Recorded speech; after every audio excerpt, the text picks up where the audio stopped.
we go. Going live, going once, going twice, going 3 times. We're live. All right. Okay, so we're at, shall I just say where we are? We're at the EVO Minecraft MOOC first ever conference in Minecraft on language learning. Live, going once. Oh, and I've got this on my stream. It's coming in at an echo, so yeah. I'll try to ignore that. I'm here. No, just mute it. Mute the light. Yes, I've got to find it. Yes, here I got it. Yeah. Okay. Okay, I got it. So as I was saying, we are at the EVO Minecraft MOOC conference on language learning, and we're part of EVO Electronic Village Online. And Heike is one of the moderators of the. Hang on. If you want to start the session, I'll hit the record button as well. Yeah, you've started the recording. Yeah. And well, anyway, Heike Philp is here with 3 sessions. She's going to talk about Excalibur to begin with, and then she's going to talk about an open source, or she's going to have someone in, Ben, I think is his name, to talk about an open source Minecraft alternative.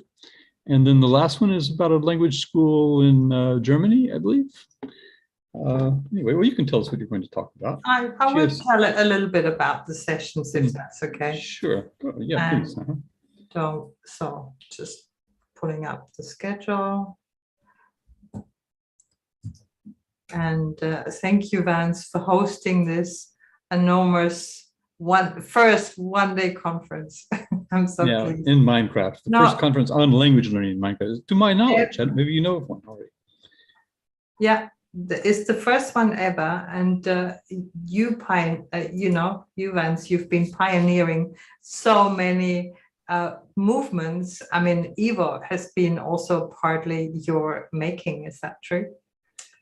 EVO got started a little bit before I came on it. It was a TESOL thing. I was the chair of the call. I was the first chair of the call IS, but that was some years went by before they started the EVO, the Electronic Village Online. And I think I may have even missed a conference at that time, so I missed out on the actual inception. But I was asked to give a session the second year in 2000, I believe. Yeah, so that was a WebHeads in Action session. So that kind of started WebHeads going. And then the year after that, I was asked to join the coordinator team, and I've been a coordinator ever since, Electronic Village Online. So I've been there from the very beginning, almost the beginning. And a number of things that we are grateful for you, Vance, that you're kicking this off. We still have a minute to go, and I was just wondering whether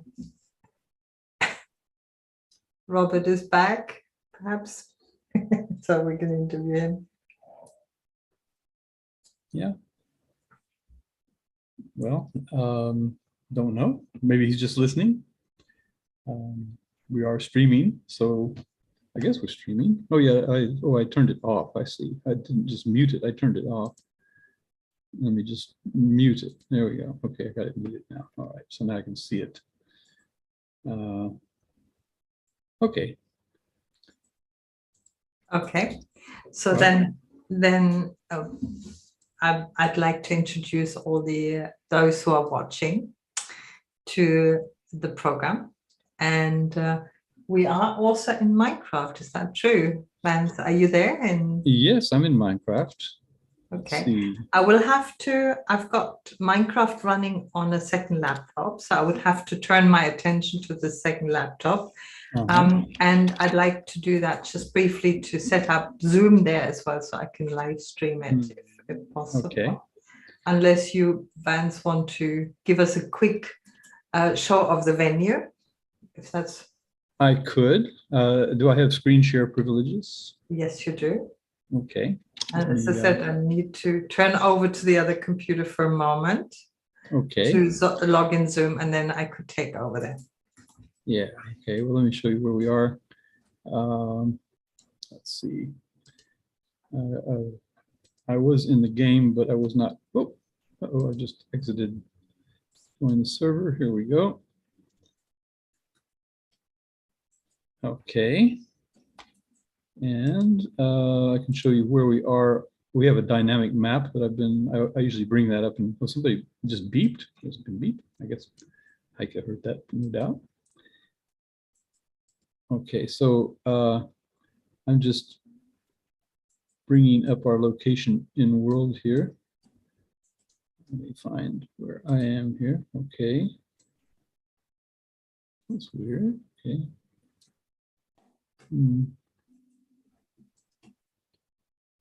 Oh, Bobby's there too. She's covering, two of us are there. Okay, so, all right. In Zoom, I'm going to screen share what I'm doing here. And what we have here is we have our view of Minecraft. Heike has just joined the game, so I see her laptop has worked.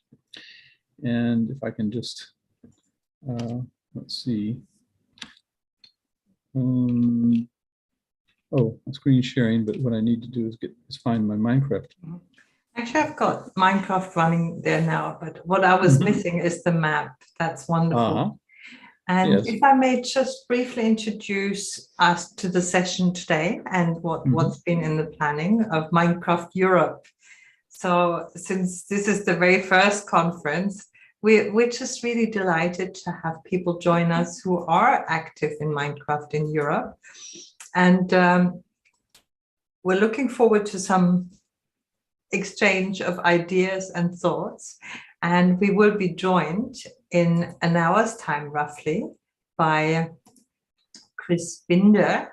Yeah, Chris Binder, who is at the Landesmedienzentrum in Baden-Württemberg in Germany. And this Landesmedienzentrum is basically the agency who provides the schools in this country with an IT infrastructure. And that includes them having to host some services that helps them to administer the students, the pupils, the parents, and the interaction, communication, so learning management systems, etc.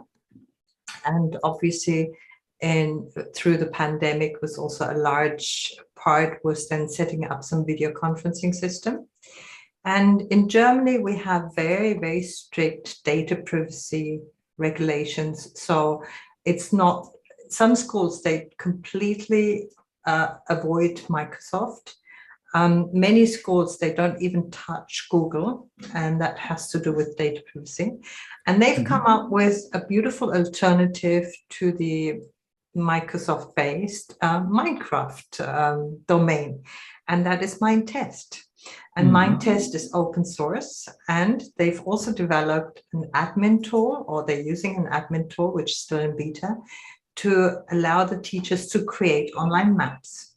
And as we are seeing an online map here, the background, can you share that map with us? Because I find that totally fascinating. Share the map with you? Yeah. Am I not sharing it? Well, you've got Minecraft in front, and the map itself. Over here on the side is the map. That's right. And I find that really brilliant that we can even see the terrain and where we're located. It's kind of a satisfying view over everything. You can always see where you are. You can press F3 and you can see right now I'm facing west, and now I'm facing to the north. And so you can always go where you need to go. You know where you are as long as you're on this map. And then, let's see, I think I thought I was in creative here, but where I am. Oh, anyway, okay. Anyhow, so this is where we are in Minecraft, and if you can and this is a most beautiful conference venue. I mean, I've been really enchanted by this. Yeah, just the design and everything. Fantastically well done. Thank you. Mine. Now we see Minecraft in action. Thank you very much for sharing your screen, Vance. Yes. So let me just briefly introduce the participants, what's happening in the next 3 hours.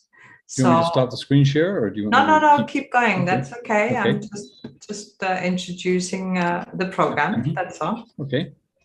I'm just going to fly over to this ship and have a look. That's right. So in this hour, I would like to introduce participants to the projects that's been happening in Europe. And a number of these projects have been funded by the European program, the Erasmus Plus program. And there's been one major program just finished, which was called Guinevere. And that took place from 2017 to 2019. And we did a number of pilot tests in Minecraft. We did tests with schools. We had, especially for the purpose of language learning, we had some French classes. We had some English classes with Italian kids and other kids and German kids. And it was really interesting to find out how children approach the very topic of communication in this game world. And I'd like to share some of our academic papers that came out of that Guinevere project. And Guinevere, as I said, was the previous project. And now coming up is a new one. And I'm really, really excited about this one. So I'll be happily sharing a PowerPoint presentation in a minute or two. Okay. You can just kill my screen share when you want me to, right? That's perfectly okay. No, keep going. I love you to show us the real thing, the chest and everything. Yeah. And as I said, in 1 hour's time, we will listen to Chris Binder's Minetest and BLOCKALOT presentation. And I'm very excited to be listening into this one because of the alternative.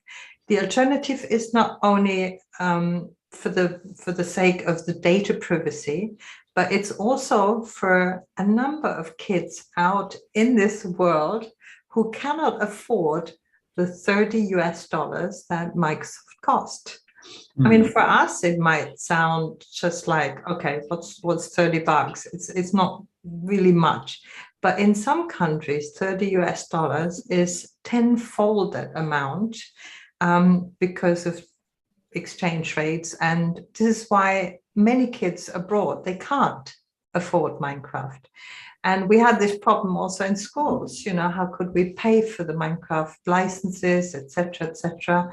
And so Minetest and the admin tool BLOCKALOT will maybe provide a couple of really interesting tools for schools.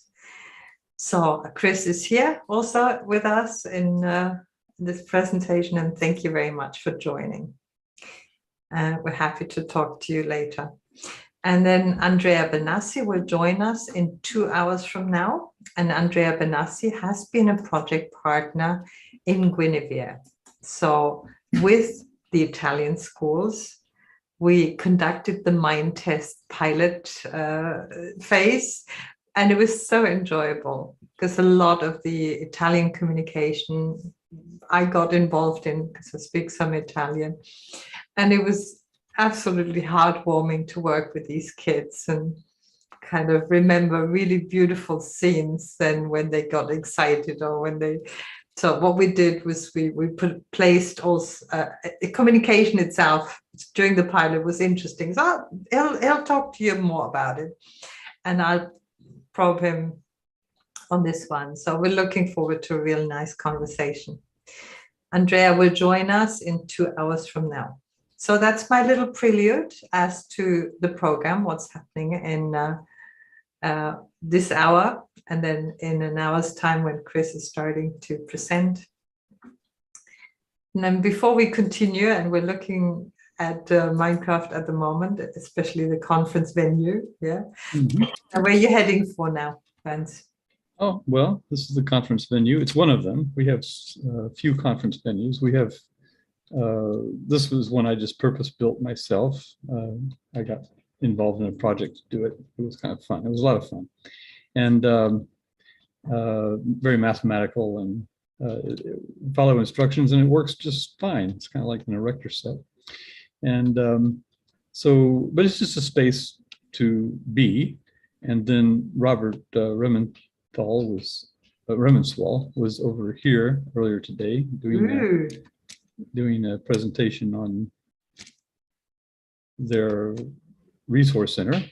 Okay. And Dak built a roof over it. It was just open air. But anyway, and we also have one where James York was with us. He chose to be in this one where we have I think you were there with me the other day, Heike. We out in the desert. It's got that the ship, right? Yeah, and the roller coaster. I saw you doodling there at the beginning of the session. Yes, okay. With Dakota. Yeah, I guess we could possibly find a way in there if you wanted. Oh, and by the way, in case you need any equipment, there's a box here that's got all kinds of goodies. This box in the middle of the floor has. And what you didn't notice already in the process of Vance showing you that, he secretly changed from survival mode to creative mode, which A, enables him to fly, and B, allows him to add all sorts of resources to the boxes. So for some of our viewers who was the first time ever seeing Minecraft and say, we have to state that really vital difference. Well, it is, but you know, for a teacher, I tend to be in survival mode, walking behind Vance when he's flying off. Survival mode is more fun, and I think, in fact, to tell you frankly, this is the first year I've spent a lot of time in creative. Up to last year, I was doing everything in survival. I would really hate to build this dome in survival. That would be really difficult, but at least you know, once you've learned how to get the materials, then you can cut through the tedium by just having them available to you in creative. And then I think that's also the secret for a teacher. You know, if a teacher becomes familiar with Minecraft to the point where you don't really need to make everything in survival because you know how to do it. So it's just it's more time, you know. So if you just can build at will, then you can set up environments for students or for participants in conferences like this one, if you like. And, you know, as Dakota keeps saying today, this is a toy. We have a toy. Minecraft is a toy. Now you have to stay still a little bit with your camera and with your movement. Otherwise we get really dizzy and sick. Watching you changing the directions all the time. So if you could stay still a little bit. I'll try to be aware of that, Thank you so much. And what I fondly remember is obviously the many times that Vance saved my life, literally. Help you recover your death chest. Exactly. But also the very first time that I was in Minecraft that really stuck in my memory is that we did the EVO session, and then I joined Minecraft, and then I went on my own a couple of times, obviously, tried to explore things and what have you. And I got killed so often that eventually I hid myself in the house, and I was afraid to go outside, not to be killed again. And so Vance's team helped me.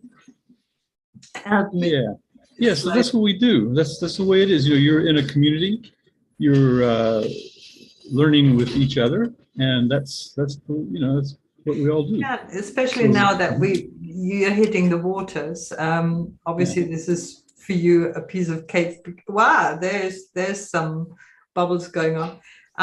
But as you're hitting the water, I drowned a number of times in Minecraft. I don't know how many times I drowned.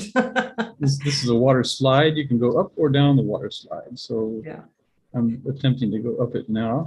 Okay. And out the top so this is just to introduce people to the environment, but I can see that everyone is familiar with Minecraft now. So what I'd like to do is take over the screen share, if that's okay. Sure. Okay, go ahead. And, just grab it. Thank you so much. Do you want me to stop it? Yeah, because otherwise I think it's enough. Okay, there you go. Well, I think as the host, you can take screen share from anybody else. It's different when you're in Minecraft yourself. You don't feel the motions. It's only when you're watching it as an outsider. Yeah, sure. That that's a common impression. That it doesn't bother me so much, but yes, that's people do complain about that. It's not a complaint, it's just a statement. And could I ask Roberto, onegai shimasu.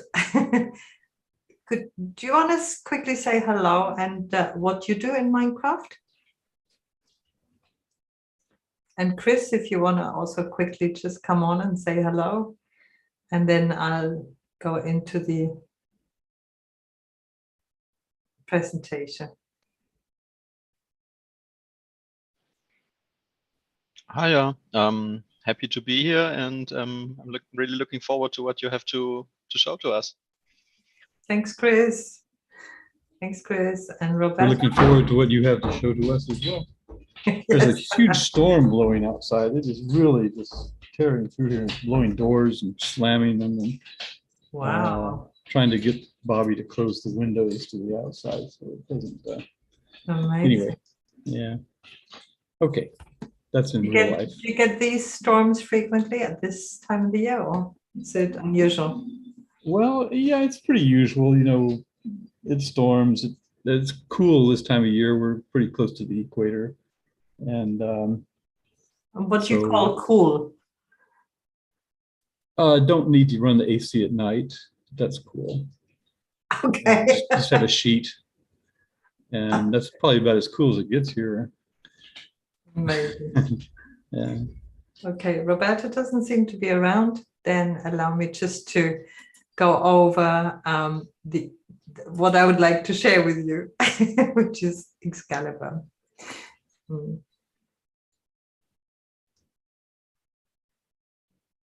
No, slideshow. Okay.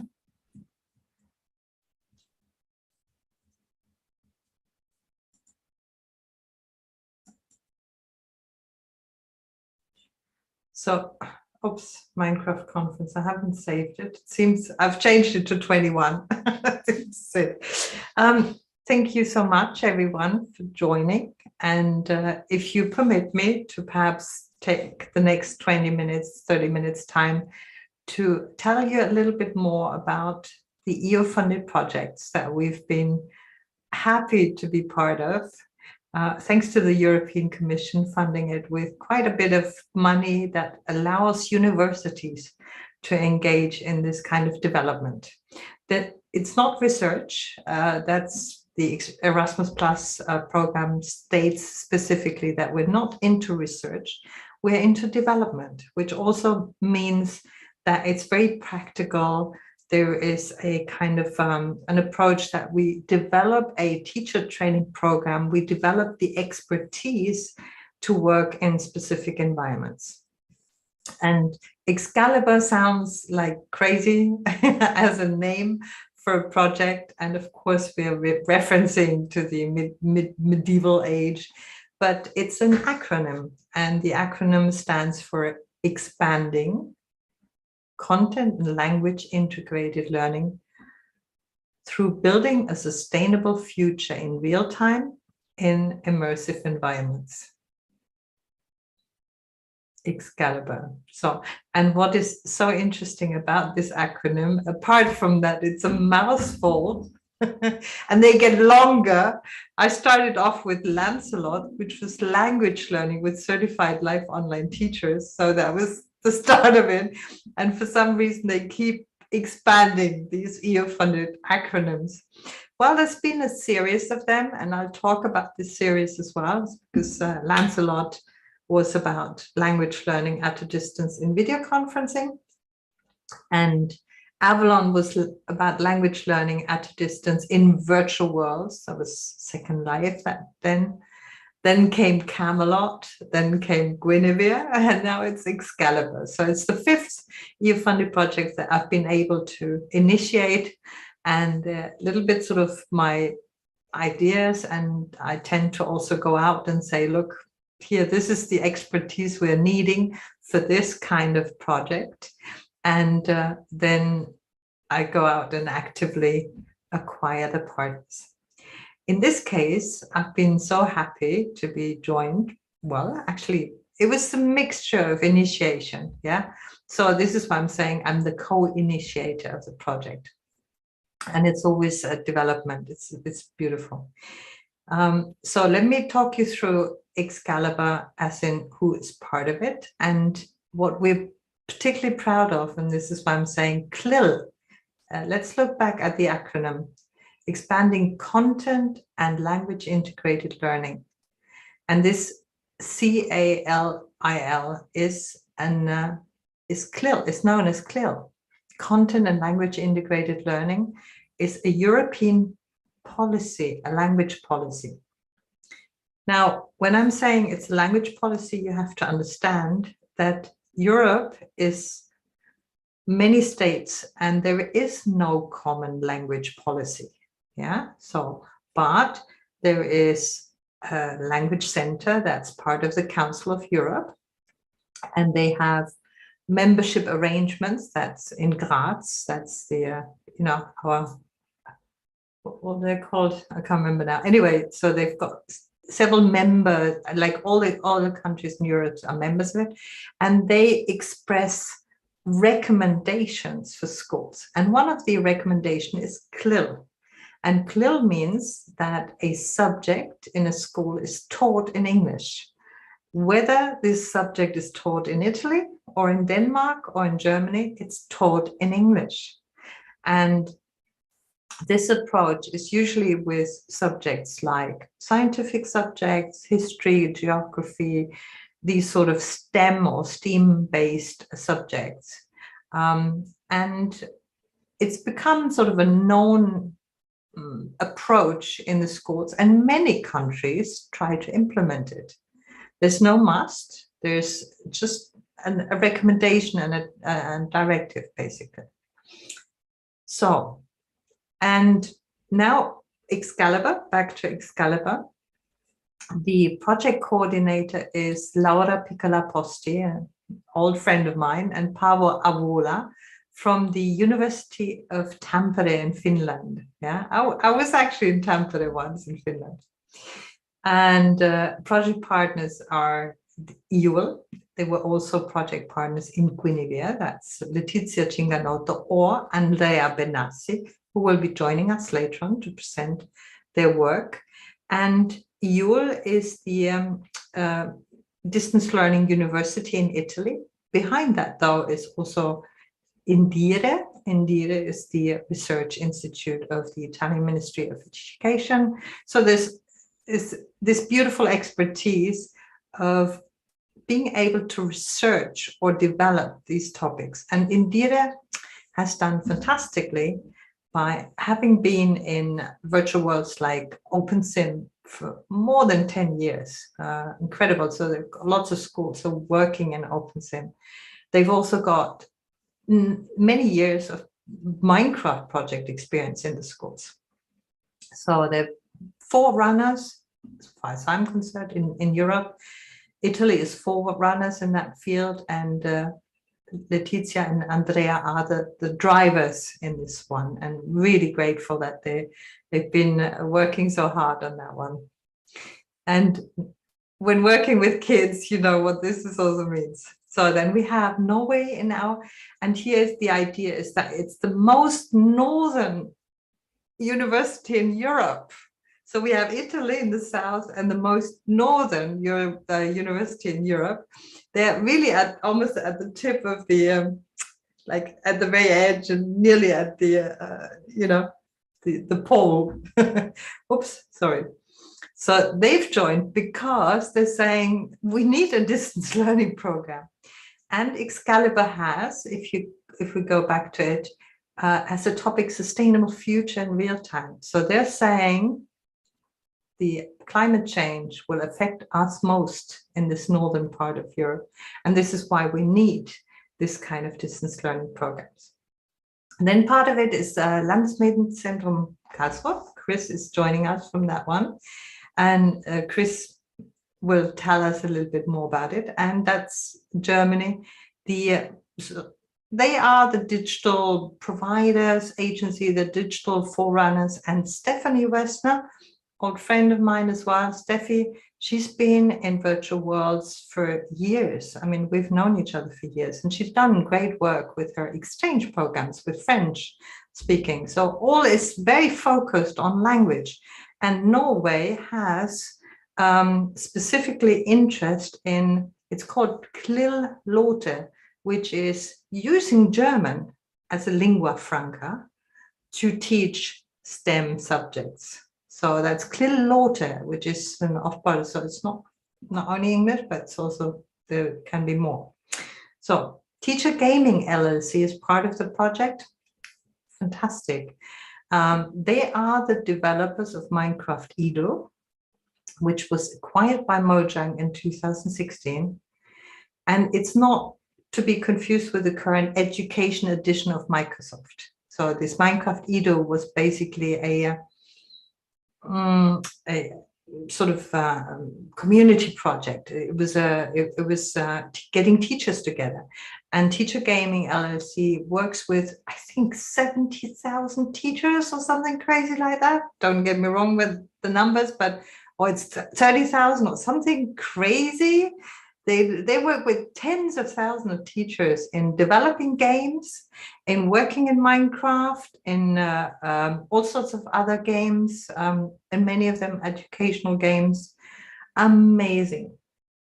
So, and here we've got a couple of schools in the program, obviously because it's very focused on Minecraft, and so focused on the schools.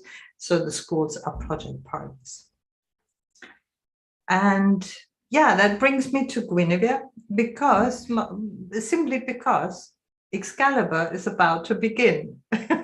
So there's nothing more to say about Excalibur than the consortium. And of course, our approach. I mean, I could have shown you the proposal, and it's all about developing in Minecraft or providing sort of tasks for the kids. The main idea is that we get groups of students of one country to join other groups of students of another country and ask them to build what could be perceived as being part of a sustainable future, which is like maybe windcraft or water work or, you know, ecological villages or that sort of approach. I mean, the task will be oriented according to that theme. But they get together to work together, to collaborate in groups together, hopefully if that works. I mean, it's always been a challenge in every year funded project to get groups of students together. So, and then we're asking them to build in Minecraft. We're asking them to communicate. Communication in Minecraft, there's no voice over IP in Minecraft, so we're communicating via Discord or Zoom like we do now. And Excalibur will take place 2 years, so it's starting in March. Looking forward to it very much. But what I can tell you a little bit about, and I can give this as a giveaway as well, is the project results from Guinevere. That's why I'm moving over to Guinevere, even though the project is closed, because Guinevere has produced some academic papers that are really worth looking at.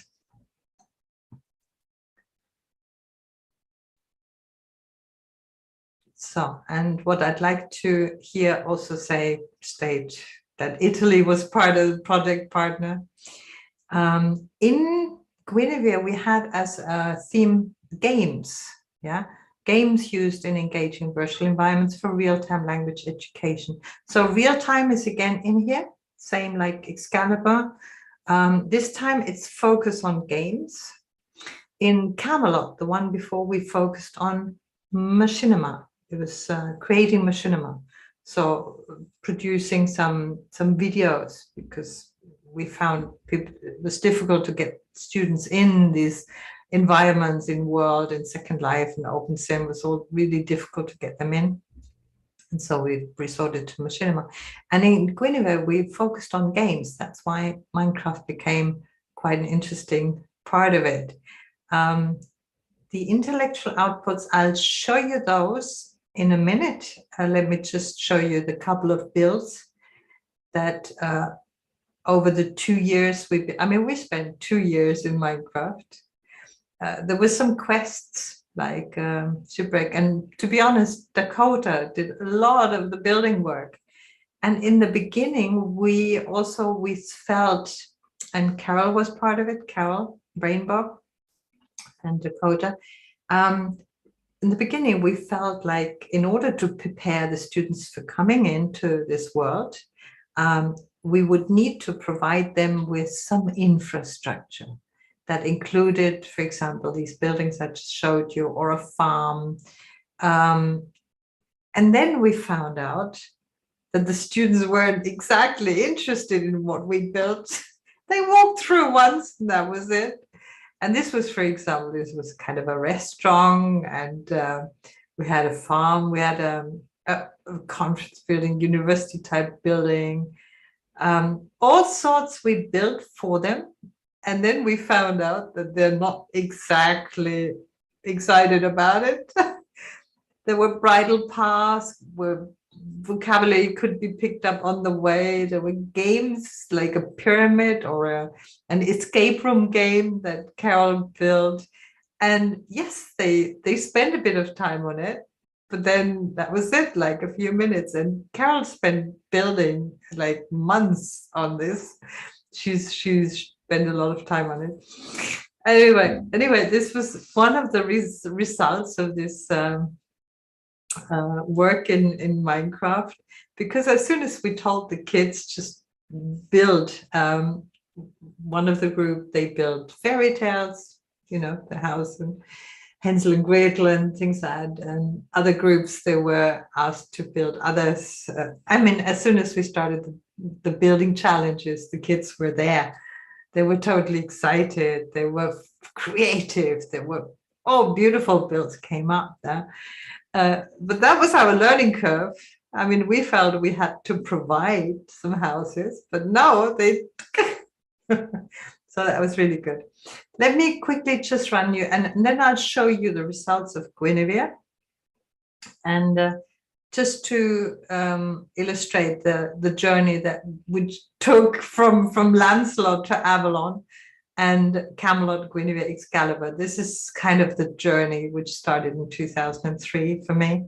And I'm so blessed with having worked with nearly 25 universities on these programs. I'm so blessed that I started to apply for funding back then, which was a little bit difficult without any experience, but it got easier as the time went on. And I'm so blessed with looking back at these fantastic projects, which produced quite a lot of, expertise for many to delve into and continue the research and development in. So just get out of this one, stop that for the moment, and I'll show you now the resources that were developed. And so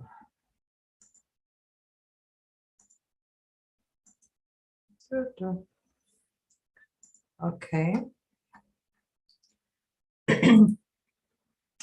Now, all of Robert is here now, Swire. I was wondering how to pronounce it. Yes. Sorry, yeah, my default work account is written in Japanese, so it's maybe difficult to. A good Japanese one. Do you speak some Japanese, Robert, as well? Not given that I live here in Japan, not as much as I should, but I turn on my video. But I speak enough to live in Japan, yeah. And this background is not your home, is it? Is it? Oh, it is. Is it? Oh, yeah. This is the room. This is the. A lot of Japanese houses have a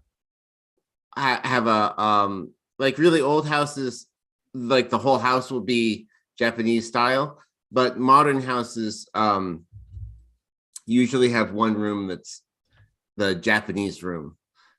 Some modern houses don't have a Japanese room, but this house does. So yeah, so this is not a background. But it's not the real. Is that a background image? Because it's so cleaned up. That's why I'm wondering. Oh no, I can. Is that how clean your house is? Amazing! Look at that. That's how clean this room is. Okay. Yeah, that's how clean this room is. But the rest of the house is more normal. Fantastic. So Robert, can you tell me briefly about your involvement with Minecraft? Sure. Yeah, I writing up a PhD thesis at the Kyoto University on basically games and language learning. And my advisor is a guy named Mark Peterson, who's done a lot of work on computer games and language learning. Yeah, I decided to do something in Minecraft. Basically what I did was I looked at a lot of studies of people using multiplayer games, games in virtual worlds and language learning.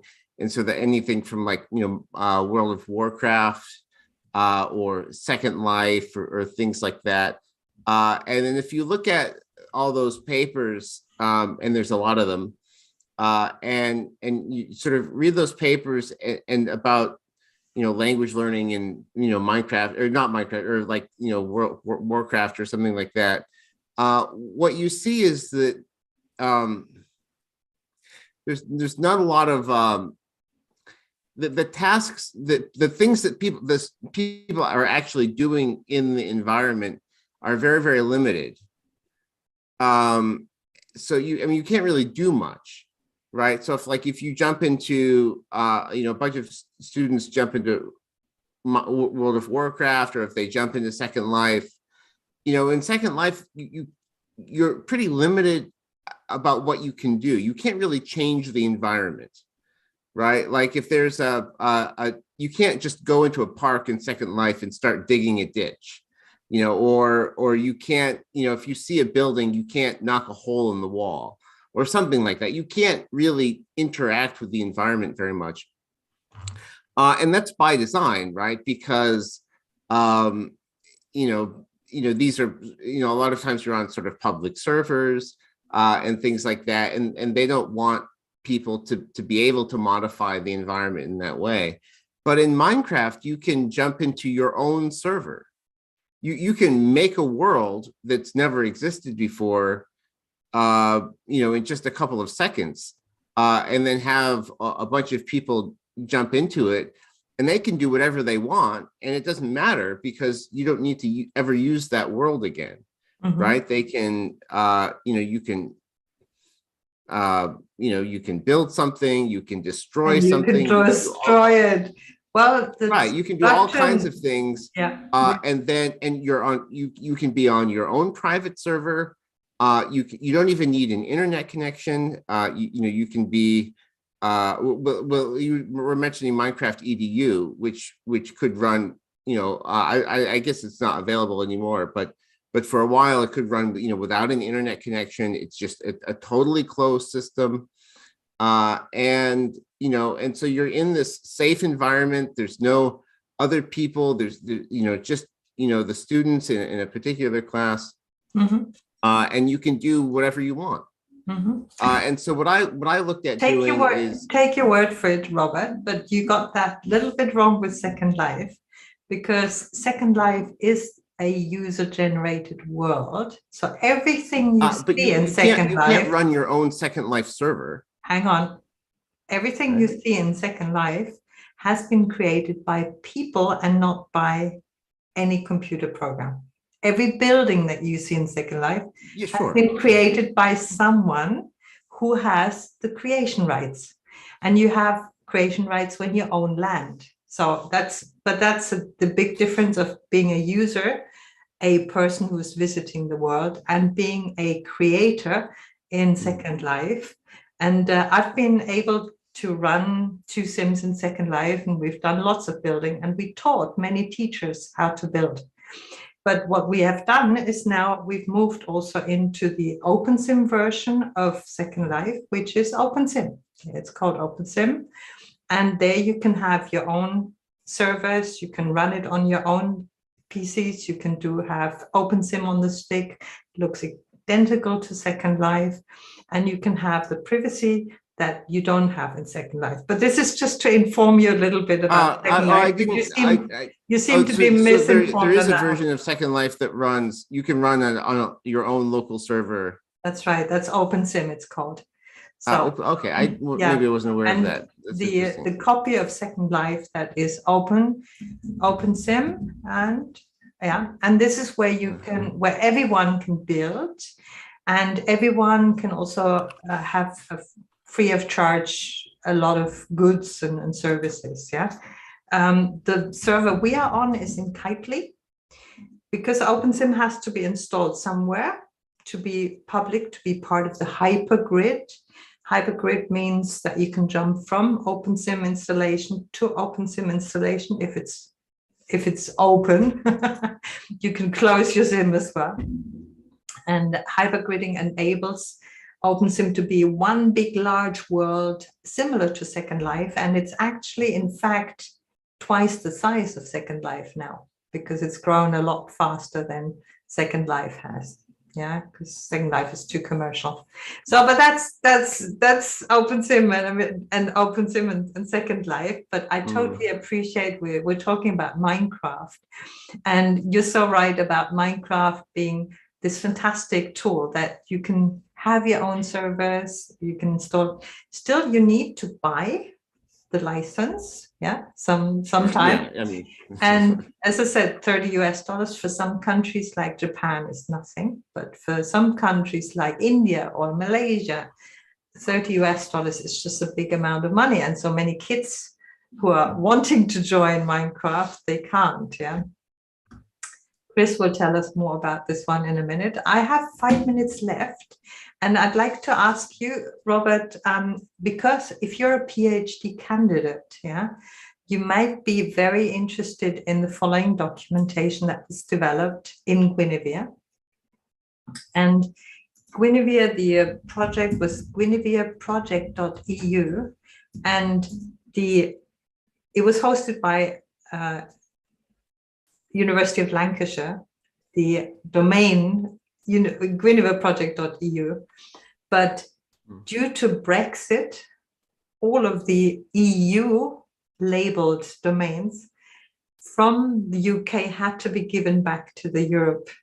So this is why guinevereproject.eu is now redirected to my own website, because I was able to save all of the server information of all of the projects. And this is why I'm sharing briefly this Let's Talk Online, where it is. But as I said, if you use guinevereproject.eu, you will be directed to this site, and then you'll be wondering what's happening.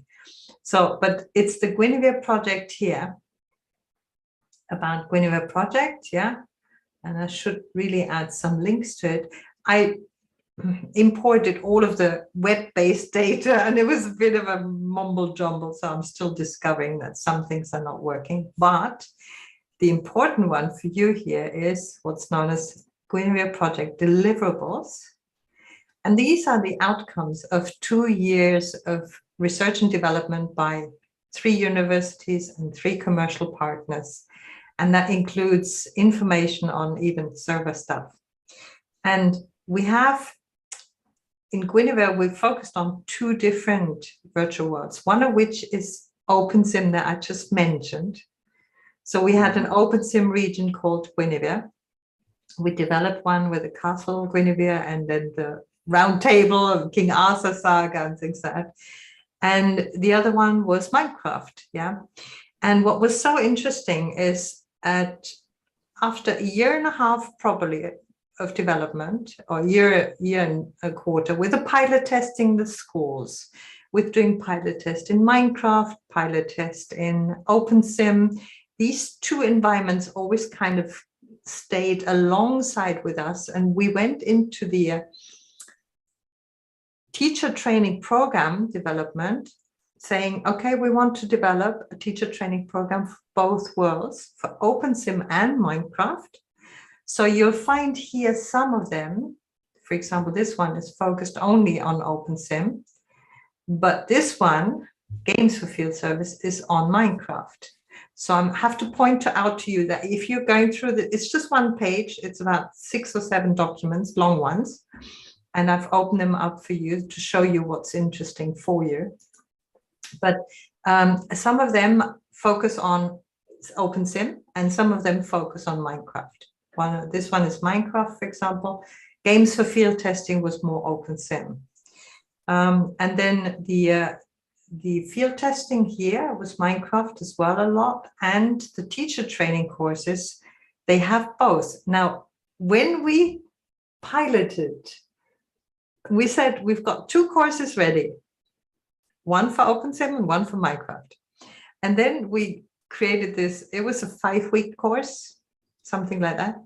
And then we had 50 plus teachers from around the world enrolled in this pilot test who wanted to be part of it. And then we said to all of them, okay, 1 week, we show you both environments, Minecraft and OpenSim.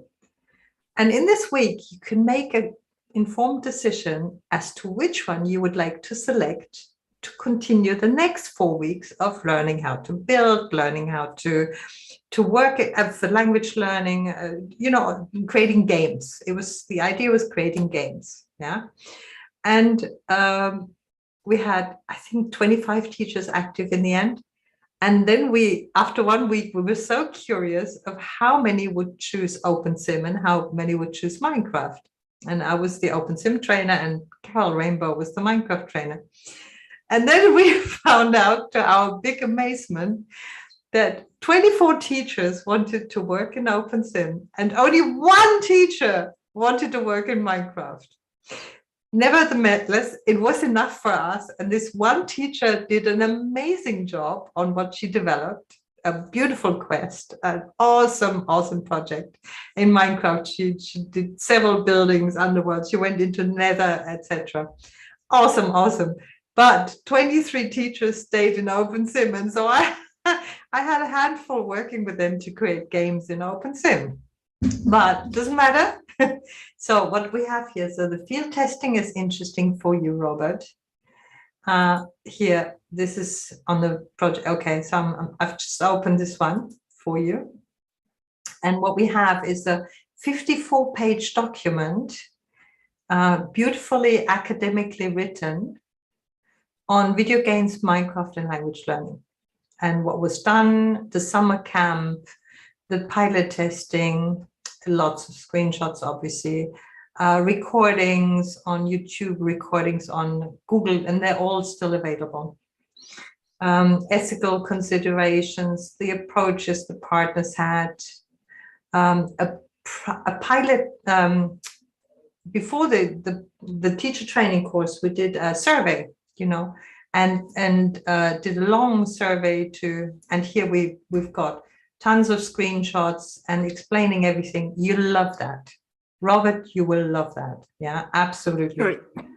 Yeah, I'm taking a look at this page now. Yeah, thanks for pointing this out.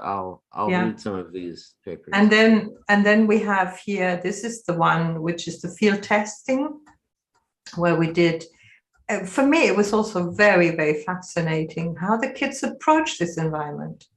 I'll just tell you a little anecdote, if I may sort of exceed my time for 2 minutes, yeah. So, but here, and you see it's extensive. I mean, like the pilot, what did they create? What tasks did we give them? Some of them were asked to create faces and do professions, and all in French, labeling everything in French. here we did the fairy tale challenge for the kids. They created Hansel and Gretel and the cellar where they had to poke their fingers through. It was amazing, the creativity of these kids, amazing. And some of them couldn't even read and write. They were so young. And still, how old were the people that you were working with in most of these studies? In the kids were from primary school, the first class, from 6 years to 10 years roughly. And those in OpenSim, this is why it's part of this one. This is all OpenSim. They were in secondary school, so they were between 10 and 14 years old. Yeah, and so we have both always in. This is why I have to explain it. And this is the pilot training course. This is where it all came together. And here at the very bottom, this is why I'm running you through this. The whole course is laid out here. But here at the bottom, we have tons of surveys, data as to, did the teachers know about this environment before they joined the course? How do they approach? How many of them had ever done games? How many of them have ever been in Minecraft? I mean, really, really substance for you. Lots of data and fantastic experiences as well. So this, I'll give you that one page with the deliverables, and you let me know how you've been able to dive and what you found. And I'm happy to be open for conversation. And as I said, it's on the Let's Talk Online homepage only because the Guinea Project one was had to move from Europe, from the UK to Europe. Sure. Yeah, thank you so much. That's very helpful. Awesome. And just one little anecdote, which I kind of experienced also here locally. We had this informal pilot test at the very beginning in the summer. We just looked for kids everywhere.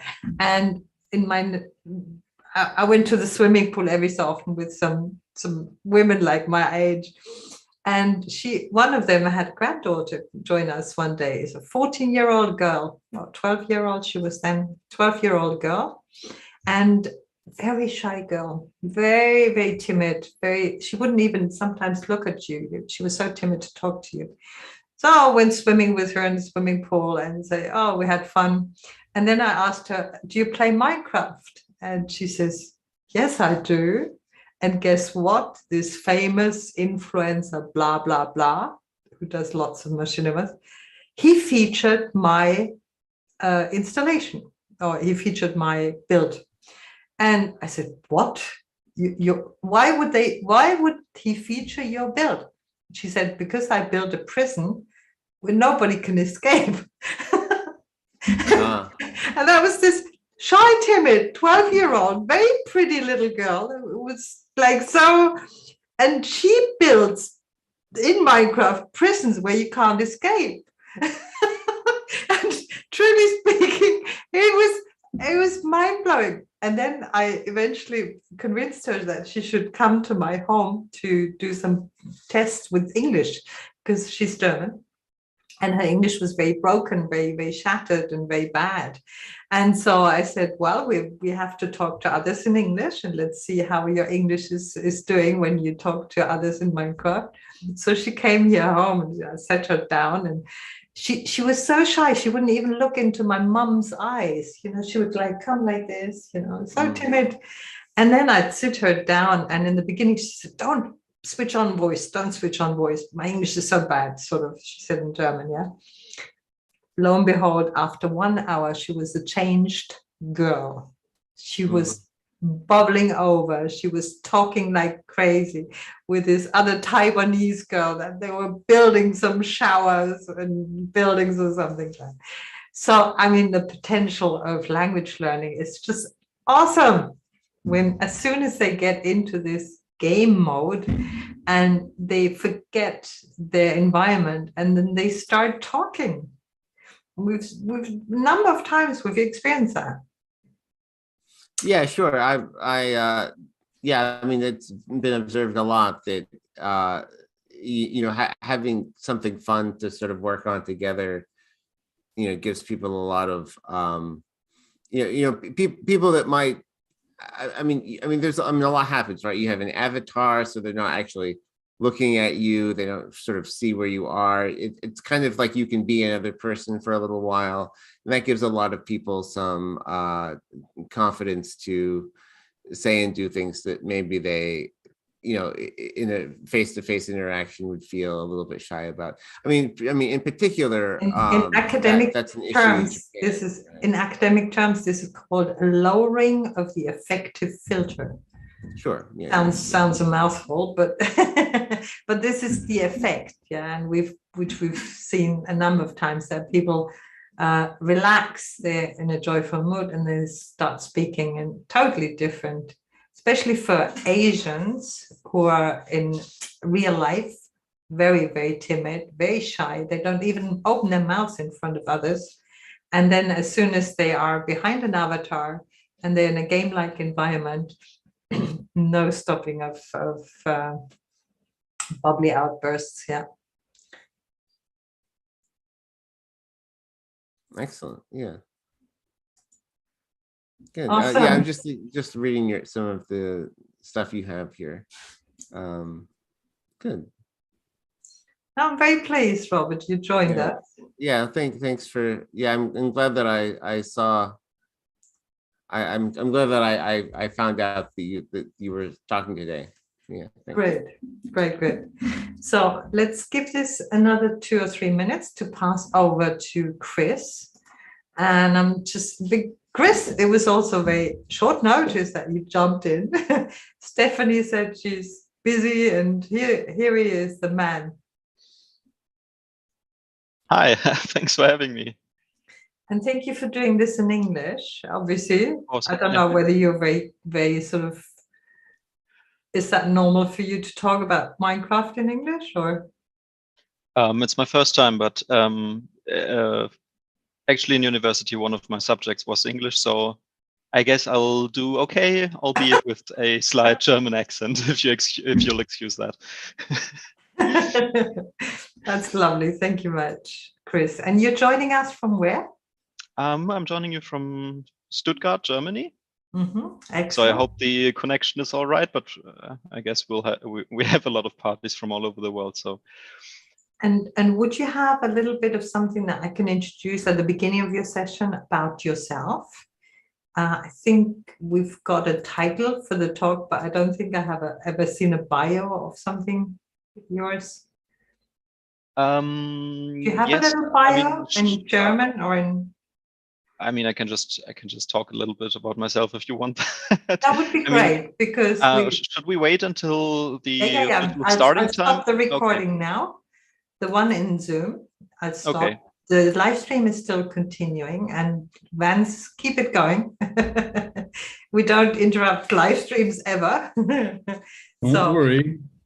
It's all in hand. It's all ticking over smoothly, I think.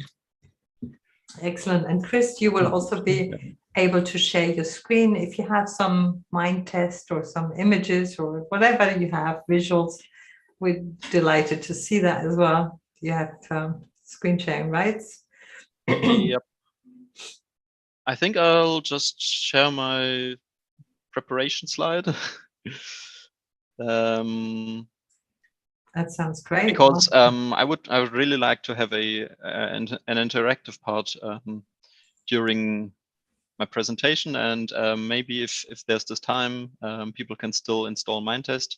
I've put together a little quick response code here, so you if you don't know, you can just have the instructions on how to install it. But for most people, it should be fairly straightforward. Just head over to minetest.net and you will be able to download that. And then, of course, in 1 minute, I'll be happy to start and also tell something about myself and the project. Yeah. 1 moment, just I am in Andrea that you should hurry up to see this here. So it'd be lovely to have Minetest that we could all do get along. Let me do this. Is that still too late to do it now, or? Actually, I don't think if you really need that, you could just head over to minetest.net. I will just put that in the chat. That's just for people who have problems with installing it. But basically, for most operating systems, the instructions on mantis.net Very itself cool. are fairly I've got it straightforward. here on mobile, and I'm sharing this. Just need it on my PC somehow. Can you give the link? Do you have it at hand? This CryptPad link? Oh yeah, I will just. That would be awesome. Pull it out of the presentation. Yeah, I mean, I could put it via WhatsApp, via somebody, or somehow. I don't know how to share my own links from the mobile. How do you share links from the mobile? Okay, that'd be cool. And I'd love to go and do as if you told, Chris, and if I run into problems, feel free that I can share my screen and you direct me how to do it. That would be awesome. So we can do this very interactive. That's fantastic. Yeah. Should we do that? So would you like to take over for the install? Well, if that's part of your, I'm happy to be your volunteer. Or Robert, would you like to jump in? Would you like to do it as well? I'm sorry, did you what? We will install Minetest and run. Do you want to join as well? Yeah, I actually I just saw that. I installed it. I installed the homebrew version just on my machine right now, but I missed the Oh, so you've got two guinea pigs, Chris. I missed the command to open it. I don't know what's the. It's not in my path, so I'm not sure where it is. Yeah. Oh, right. I'm going to start officially the session, and you have both of us who are happily going along as you're directing us to do so. Okay, Chris? Perfect. So it's recording done. So welcome everybody to the, it's the first ever Minecraft EVO, and Vance jump in if I'm saying this wrong. The first ever Minecraft EVO Minecraft MOOC 2022 one-day conference on language learning. It's a conference in language learning, and as far as we know, it's the first time anyone has done one in Minecraft. I looked into this last year, and I was actually looking to see if what other conference venues were using, and they're using the usual kinds of things. And I just couldn't. I could find that Minecraft had some very glitzy disco kind of happenings that they included a lot of people. They had some sort of Woodstock events, but there, as far as I could tell, there were no conferences, serious conferences in Minecraft. So I think this might be the first one. I'm claiming it is until I'm told otherwise.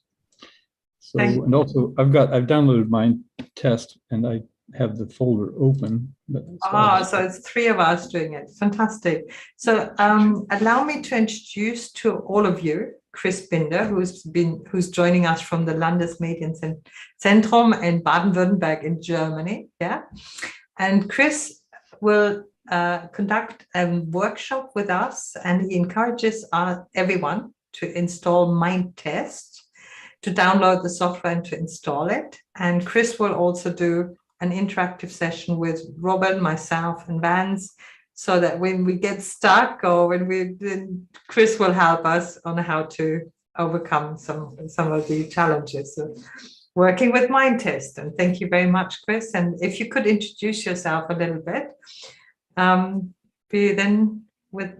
without further ado, over to you, Chris. Thank you, Heike. Thank you for having me.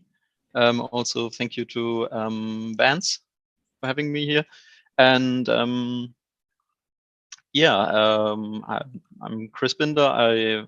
I work as sort of a, how do you call it in English, maybe a media literacy teacher. And I also work closely together with the Landesmedienzentrum, which is basically a state institution in the federal state of Baden-Württemberg in Germany, which aims to provide digital tools and also helpful materials to teachers because of the need that arises through digitalization and modern media to use that in schools.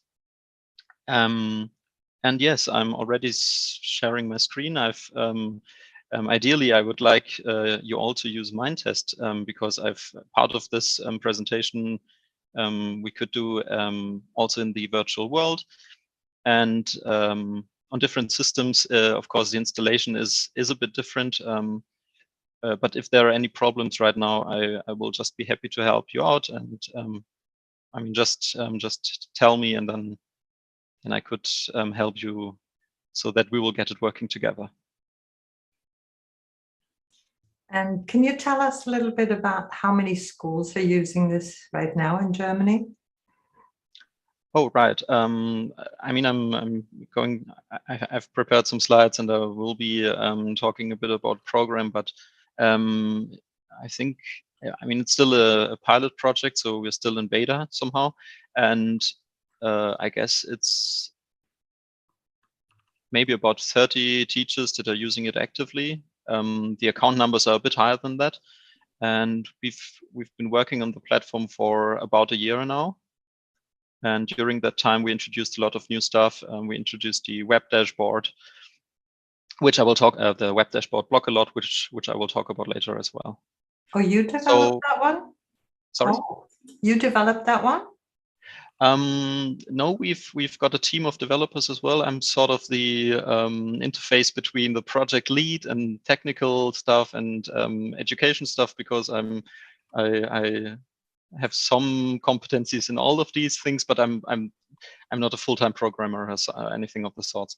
So, but it's a company that is external from Landesmedienzentrum, right? Actually, it started as a cooperation between the University of Karlsruhe, I think, which is also where one of the branches of the LMZ, the Landesmedienzentrum, is located. And in this cooperation, there were some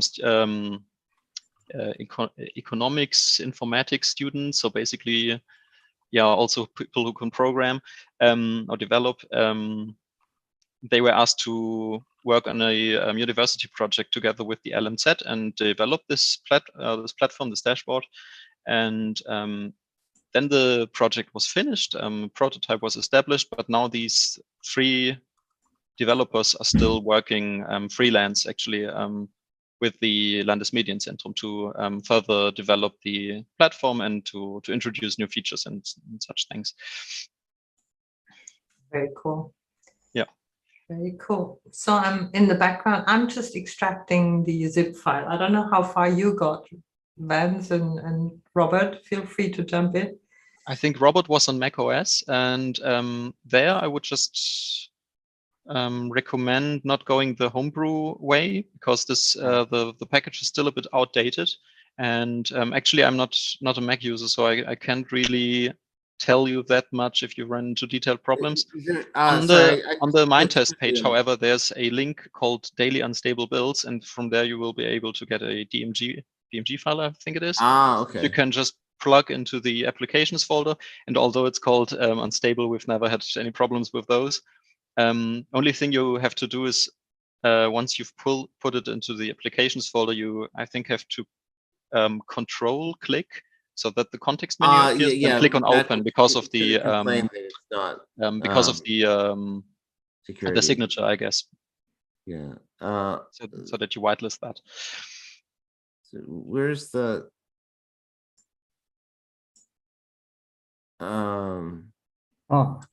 I probably should extract. Oh, I see. I've got an extract. Okay, I'll try extracting this. That might help. And you, Vance, you're on a Windows machine, right? Yes, that's correct. Okay. Because Mac is one of those things. So this is great, Robert, that you test this for us on a Mac. That's lovely. Allow me to share my screen. I've already extracted the Minetest 550 folder right here in my downloads folder. And first of all, when you enter the folder, there's just more folders, but actually the executable file is in the folder bin, which stands for binary. So that's a shortcut there. And from there, it's either Minetest or Minetest.exe.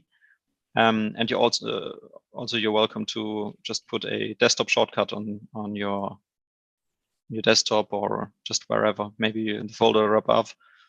That might help as well. On the just walk you also through the installation on macOS.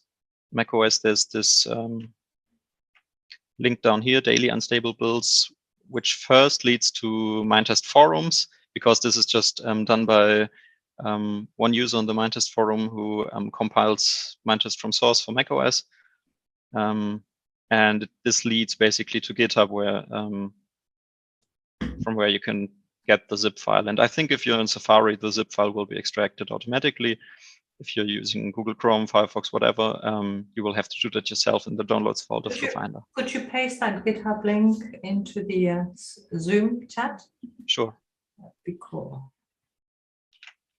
So we can add perhaps also, I mean, the CryptPad is great, but it doesn't host that kind of information on the Mac. Oh no, yeah, I've just put it together on very short notice. Sorry. Oh, okay. Well, I've got Minetest running. I've got Minetest game. Oh, so. Before we, you will have, I will share some slides with you. So before we actually jump into the game, you will also have time to do that in the background. And I will just go back to my presentation now. So welcome to the presentation on Minetest as an open source alternative to Minecraft and also the BLOCKALOT dashboard. As I said before, I'm Chris Binder from the LMZ BW, that's Baden-Württemberg, one of the federal states of Germany. Short outline. I hope we will make it through in due time. First of all, I want to tell you about Minetest a little bit, what makes it special. Also how it is used by our institution to facilitate education together, working together with schools. And then also what is BLOCKALOT, the web dashboard I've hinted at. I will give you a short walkthrough through BLOCKALOT. And then thereafter, maybe we can meet up in Minetest together. After that, some more helpful materials and how you can use Minetest and BLOCKALOT yourself, because of course we are always looking for new and international contacts to develop our network. So what is Minetest? It is a game engine for games set in block worlds. Wow, looks like a game we all know, but there are also differences and features I really value. So first of all, it's a free and open source program or application. As Heike, you said in your talk before this, not all of the people can afford a, I guess, what's it, $30, $27 game like Minecraft. Also, it comes with this account creation, I think now because of being bought up by Microsoft. So there's also privacy issues like that. And with Minetest, it's basically just you download the file and then you use it, and account creation is done in the game or through databases. There's a lot of different possibilities there, but you can just host your own server and do it on an individual basis. Nice thing also is that you can have individual names. I think with the Microsoft account, sometimes in some schools you might be limited to naming schemes or something like that, like naming conventions that also apply to the account. But I'm not entirely sure because I haven't used Minecraft for education. I've only used Minetest for education, and Minecraft I only know from private use. Minetest is heavily customizable through modifications, so mods, and they are written in Lua. Lua is a scripting engine or scripting language, which is used in games a lot to program NPC behavior. So there's probably some people who know it. It's not so niche. And all of the modifications are written in Lua, so consequently you can easily change the gameplay aspects of the game. And also you can develop entirely new games. Mods work out of the box when playing on servers. So basically on the server, you install the mods, and then once somebody joins the game, they are just transferred to the client. So on the client side, you don't have to do anything, which makes it perfect for education and also for remote teaching as well, because you just deploy the Minetest executable, give the people the address, and all of the mod synchronization is taken care of by the server. I think with Minecraft, in some instances, you will need to install the modifications locally. Well, easy account creation, I already told you that. Focus on privacy, that's very important for Germany as well, or for the EU as well, because of the GPDR, General Data Protection Regulation, I think it's called. Of course, we have to be very careful with students' data, especially underage students' data, and therefore it's just a perfect feature of Minetest to be able to, for example, host servers in the country where it's also used, or also to be able to manage all of the data that is collected, and also to choose where the data is, how it's used, and, for example, when you want to delete it as well. Minetest is easy on hardware. It runs on almost all new and old systems. It's rather than Minecraft's Java, Minetest is written in C++, which makes it a little bit more performance. Well, it makes better in terms of performance. But there's one problem there. That's the asterisk. Due to some licensing problems, it is not yet available on iOS, like the iPad OS. On regular Mac OS, it's available. But this is a similar problem, for example, the VLC media player had, because basically the license of Minetest states, well, every component should be free and everything should be, you could change everything, the source code is available. However, the App Store license agreement states not all components should be free.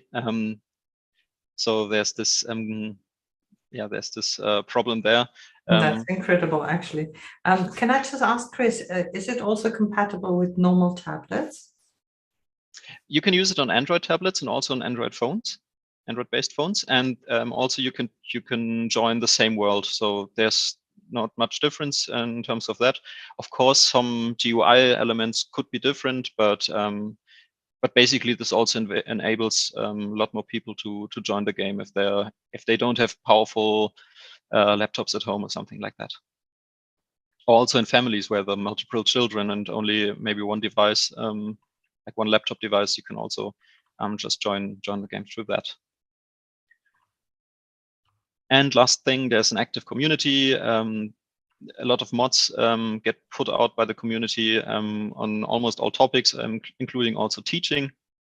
Some of them we use for our server builds, which I will come to in a minute. So the Landesmedienzentrum BW, how do we use Minetest to facilitate education? As I said before, it's a German state agency at the federal state level. So there might be more institutions like it in different federal states, but for the state of Baden-Württemberg, the LMZ is the institution that deals with facilitating media literacy and also providing tools, helpful materials, and in this instance, technical infrastructure for digital teaching to schools.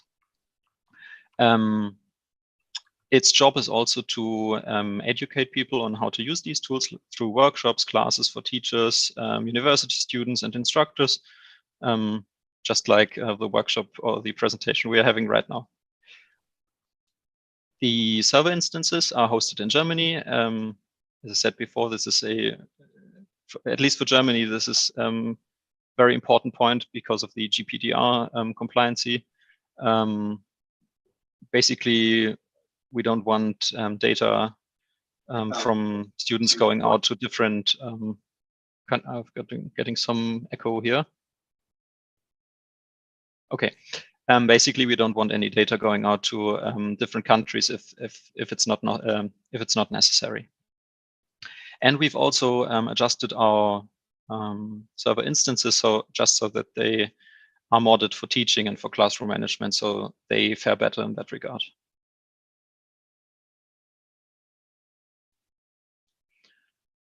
So normally, when you want to set up a Minetest multiplayer server, it looks like this. It's a console. You have these. You have to get the You have to get the application. You have to push in some commands, and that might be a bit daunting for teachers who may be technically well versed, but not in all of the cases. So with BLOCKALOT, we tried to just remove that hurdle. And sorry for this being in German. The platform was originally developed for Germany, but now that we are at EVO MC 2022, we have also seen that there's need for maybe an international version. So stay tuned maybe for that. But basically here we have a system which shows different server instances, which we call classrooms, or in German, learning rooms, because we want to go away from this old-fashioned style of teaching, which has to be the classroom. Basically, every one of these boxes here is one of the server instances. It says you when it's online, it's got a name, it's got an address and a port. Port is like a room number, but well, it's the same with Minecraft, really. And you can also, through this green button, adjust some of the details of every server instance. For example, you can create new users and also change existing users, reset their passwords, delete them, also grant them special rights like teacher privileges. That's the basic functionality right now. In the live walkthrough, I will give you some more like map templates. But basically, it comes down to this. You can create maps and server instances. There's user and rights management. We have these map templates. These we'll take a look at in the walkthrough.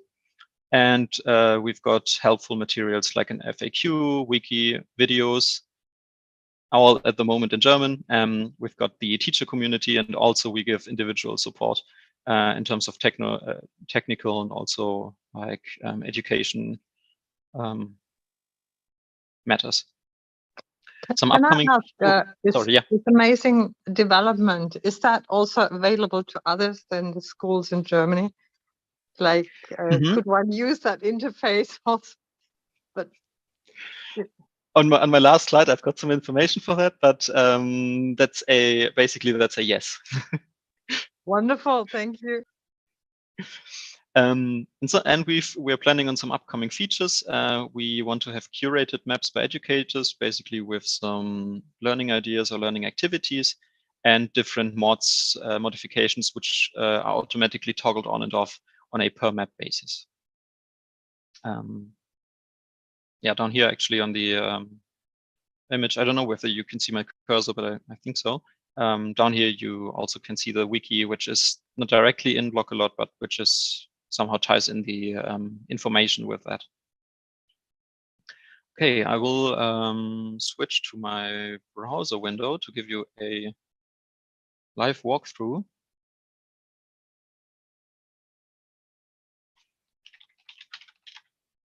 Through BLOCKALOT, and I will try to explain. I've not heard that expression, a live walkthrough, before. So professionally done. Your English is excellent. I don't Thank you. It's like amazing. Yeah, thank you so much for that. Of course. Yeah. Well, I thought it's not an interactive walkthrough because you're not participating, you're just watching. So it's a live walkthrough. Okay. Awesome. When you first come here, it says, welcome to BLOCKALOT, the creative Minetest server for future-oriented learning. And you can either register or log in. Also, it says here log in, but also you can log in through here. I've already put in a dummy account for the EVO MC 2022. And then you're redirected to your classrooms. There's nothing here yet. So I will just press on create new classroom.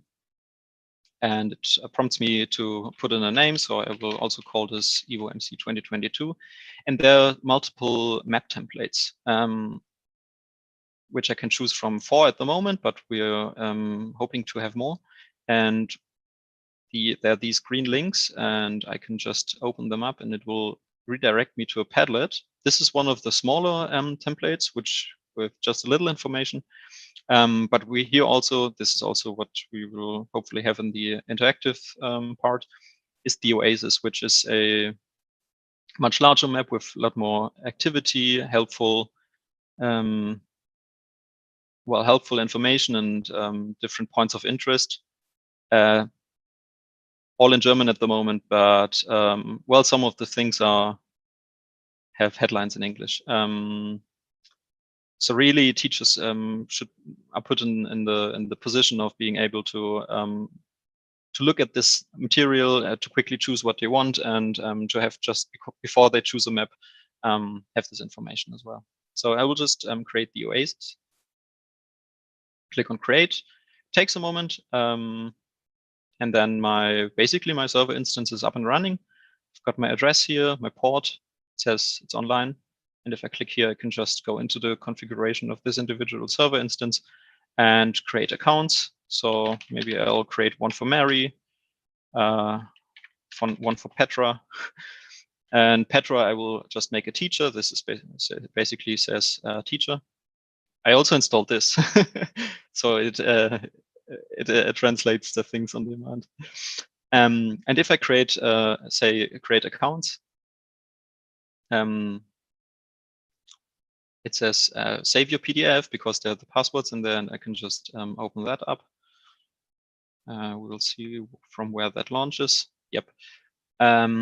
Basically here it gives me what students have to put into Minetest already. So this is already filled in. And for Petra, which is a regular account, there's also here the password. Oh, no, sorry, that's a teacher account. So special privileges there. And on the second page, which I can give to the students, it has the accounts for all of the students. This is amazing. This is amazing. Yeah, and down here I can delete accounts, I can reset the passwords, and also reset the map, delete the classroom. So at the moment, teachers can have 3 classrooms, and well, on how to use it, we will see that afterwards. So back to the presentation. Where have I got that?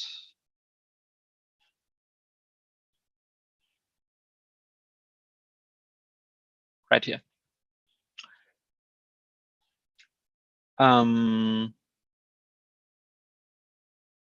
If you're ready, I want to have an interactive walkthrough with you through the Oasis map. I've already made another server instance which we can use, and I can just quickly also show it on the Minetest application. I will also put in my keys. I think you can see them as well. Yeah. So when you start the game, first time here, it's I have not put it in English, but it says start game. This is basically the aspect of the game where you play single player games. But here on join game, you can choose from various servers that are online and announced to the world, or you can plug your own information right here on the right in these 4 boxes. And that's what we're doing with the Landesmedienzentrum servers. So I would just urge you to now put in the information. I will also put it in the chat so you can hopefully copy that. And one question, is that interface available in English? Yeah, it is. For me, it just started in German because of my system locale. But if for English operating systems, it should be in English. And also you can go into the settings and choose the language. And I can just do a quick restart. And well, there we go. Now and how many languages is that available in? Let me see. All of them, I guess, because it's open source. I mean, everybody can contribute. That's a fair lot. But I can't count them right now. So I think most of the languages are available. And you're saying this was done by community members? Oh yeah. Well, there's a core developer team which just develops Minetest. I think Minecraft came out in 2005, if I remember correctly, maybe 2007. I don't know. Minetest came out 1 year thereafter. First is sort of a well, is it possible kind of thing, and also as a kind of joke because it's called Minetest. I mean, it's the worst name you could give to something. I mean, it stood its time. I think it's still around, and it's improved a lot through the times. And the translations, I think, were more done by the community. The developing was more done by individuals, like individuals on the core team. So with name, you can just put in your own name. Please be careful not to include spaces or special characters. Something with underscores or just hyphens works fine. But sometimes like special characters make the Minetest server a bit dizzy. And for the password, you will just put MOOC, all lowercase. I will put my password. And then you can click on connect. It will take a slight moment because as I told you before, all of the server configuration, all of the mod files are now getting synchronized with your PC, with your client.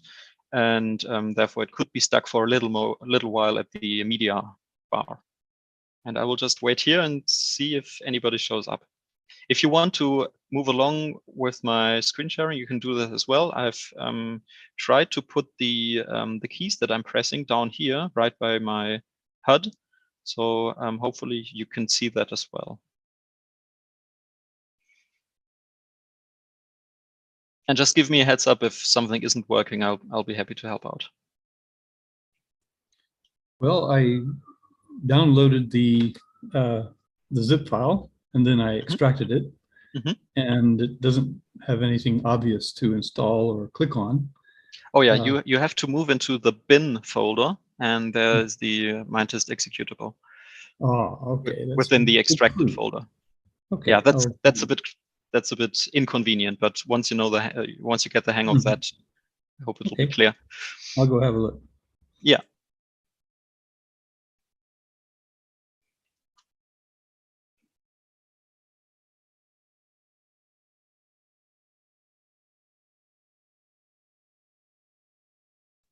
I don't seem to have the server coming up. No, it doesn't appear on the left side for the predefined servers. You basically have to. I typed it in and I searched, and I don't have it coming up. Right. I typed it in on the left search is box. the search bar, but there's these 4 boxes to the right where it says address/port and so on. You just have to put it there. Okay. Okay. Okay. Yep. Okay. Reason is I can just explain it real quickly. All of the servers which are announced publicly, we made a technical analysis of them, and actually one of the problems is they announce also who's online. You can just pull out this information through web scraping, basically. And if you don't announce the address, this info cannot be scraped, and we want to avoid that, of course, because we don't want people to know whether student X, student Y is online at the given moment. And I mean, it's still safe because no external party can join the server, but because there's passwords, of course. But we didn't want this the scraping of online data. So students always have to put it in these 4 boxes. So this is the address box, the port box, the name box, and the password goes in this slightly darker box down here.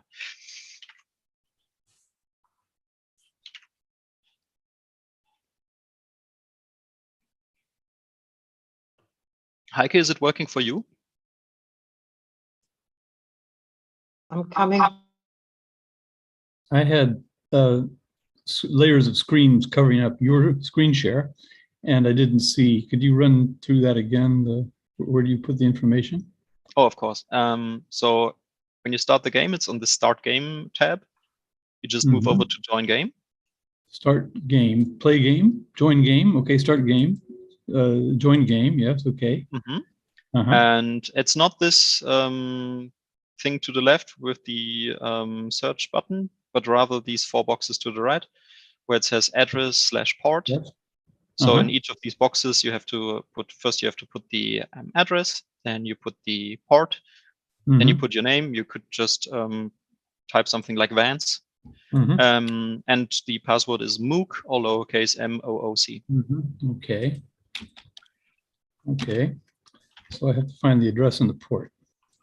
And then you press on connect, and hopefully some people will appear online. Okay.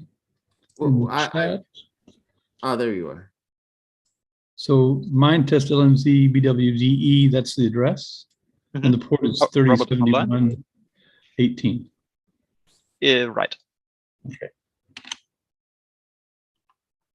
Minetest.lmz - Robert made it first. Oh. Robert is first online, yeah. Beat you to it. He comes from Japan, so he's first online. Now I'm entering now, it seems. Okay. Yeah, you're also in German. Here we go.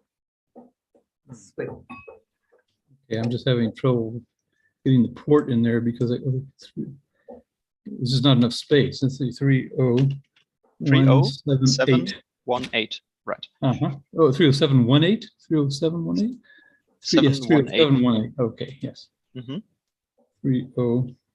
It's not a big enough field. Or maybe I can just make it larger. Oh yeah, it might be. It might be that when you first start the application, it's just it's not full screen. You can just maximize that, and then. Okay. Oh, okay. Let's see. I seem to. And then it might be easier to connect. Then I lost all my information, but I'm getting back. And okay. Well, as with any new tool, it takes a bit of sorting out, and then couldn't resolve. You will be doing it in no time in the future. Host is unknown, and that was minetest.lmz-bw. Do you want to share your screen, Vance? This is where we learn. Okay. Yeah, you can just take over. It took me a while, and then I got an error, password, something. Anyway, I had to do it again as well. So there's. All right, you've got these strange scaling issues. Okay. Yes. Okay, Minetest.lmz-bw.de 3718 Vance, and then in the password. What happens when you copy from Zoom? It adds a space just after minetest.lmz.bw.de. Right. Yeah, and you might have to basically put the cursor there and go back one step because it does a break, a line break. That's it. Now the E, right? Yeah, right. That's it. Cool. And then put the password again. And yes. Okay. Okay. Yeah. Hey. All right. Oh yeah, great. Something's happening there. That's very good. Okay. Cool. Okay, I will just share my screen again. If you could share an axe or some weapons. You want to That's go, the first thing, yeah. You kind of so naked without anything when you come in. Well, I will just put you all into creative mode. I can change it on the fly through my EduTest tool right here. And now if you enter the inventory, well, through pressing I, that's different than on Minecraft. You can just basically choose from all of the different symbols and just try them all out. Ooh. The movement is same as in Minecraft, so it's WASD, W going forward, mouse looking controls, and we are basically in this Oasis, which is a custom-made predefined map for educational purposes. And yeah, of course, you can try that out. There's also another cool feature. When I press I to open up the inventory, down here between these buttons, there's a skins button. This face which looks at you. And in Minetest, you can change skins in the game. You don't have to decide beforehand. and we've got a lot of skins right here. So maybe just take a few seconds to choose something right there, so we don't walk around as these green shirted guys here. And how can I put armor on? In the inventory, there's also an armor button, and you could put that in there. Armament. 3D armor. Okay, now I've got it. Thank you. An armament button. I'm not sure where to find it. Oh, well, we don't really need armor. I feel right much better now that I'm close. Oh yeah, you're well equipped now.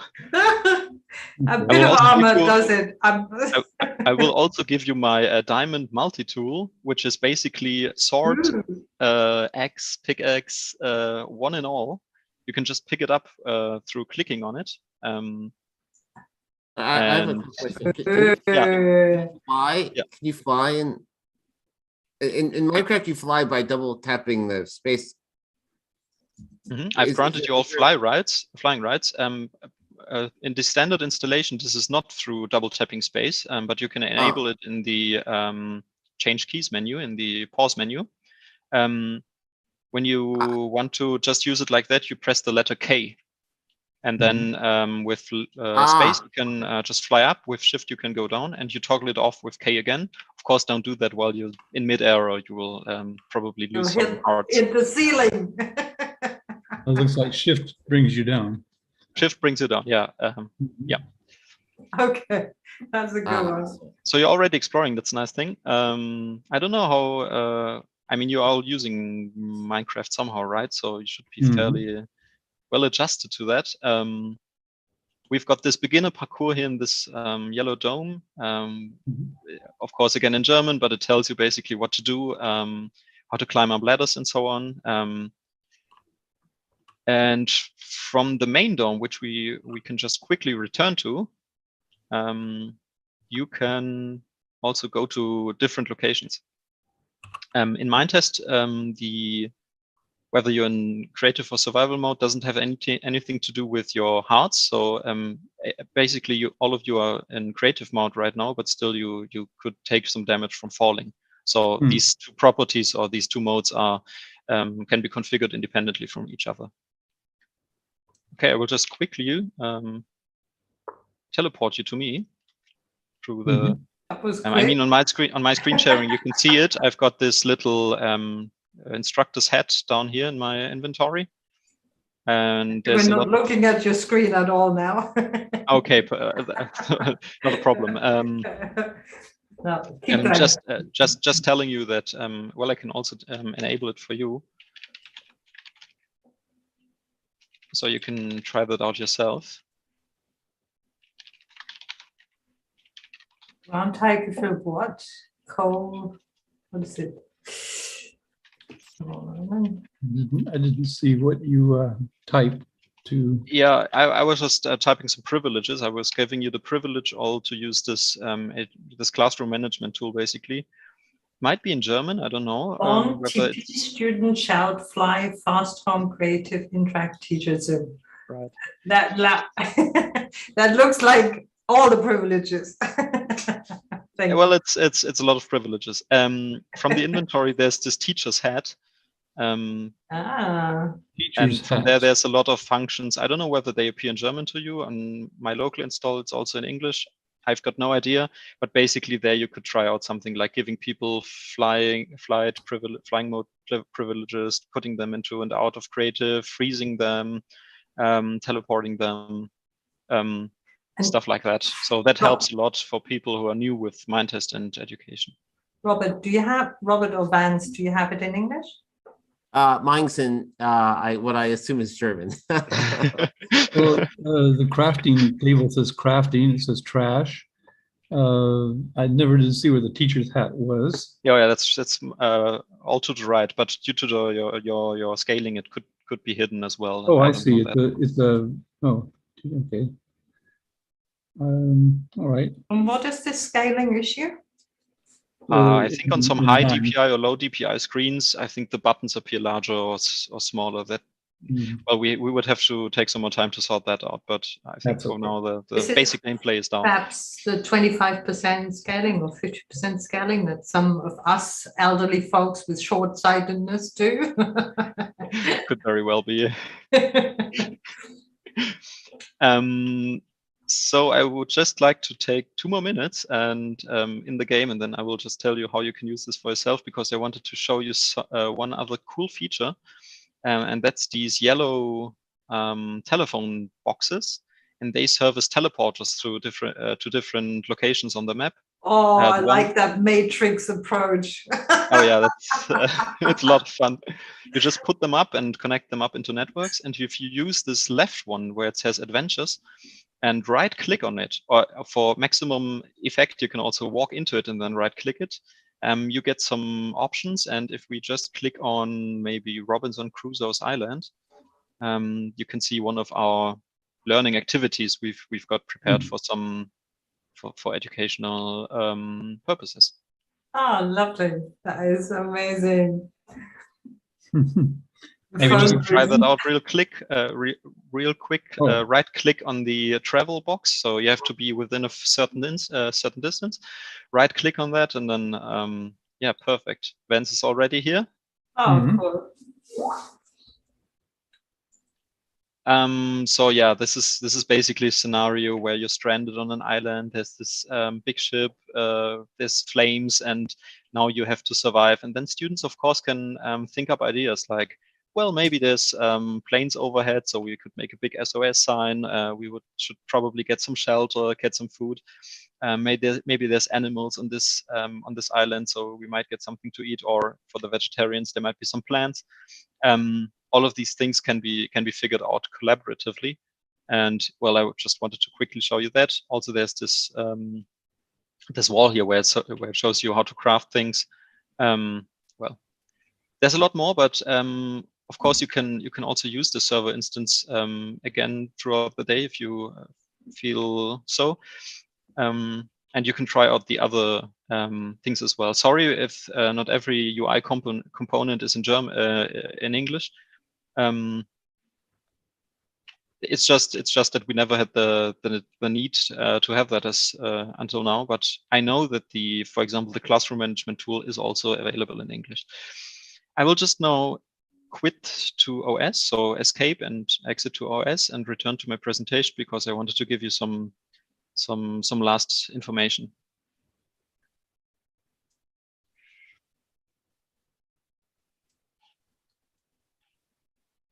Where is it again? Thank you so much for this practical approach. I really loved it. Thank you so much for taking us into your server, and so easy, really easy peasy. To be honest, last night, no, on Sunday, we did a session in Allspace VR, yeah, and it was, I think, 15 of us, experienced virtual worlders, you know, OpenSim, Allspace, VR Chat, Mozilla Hubs, you name it, yeah.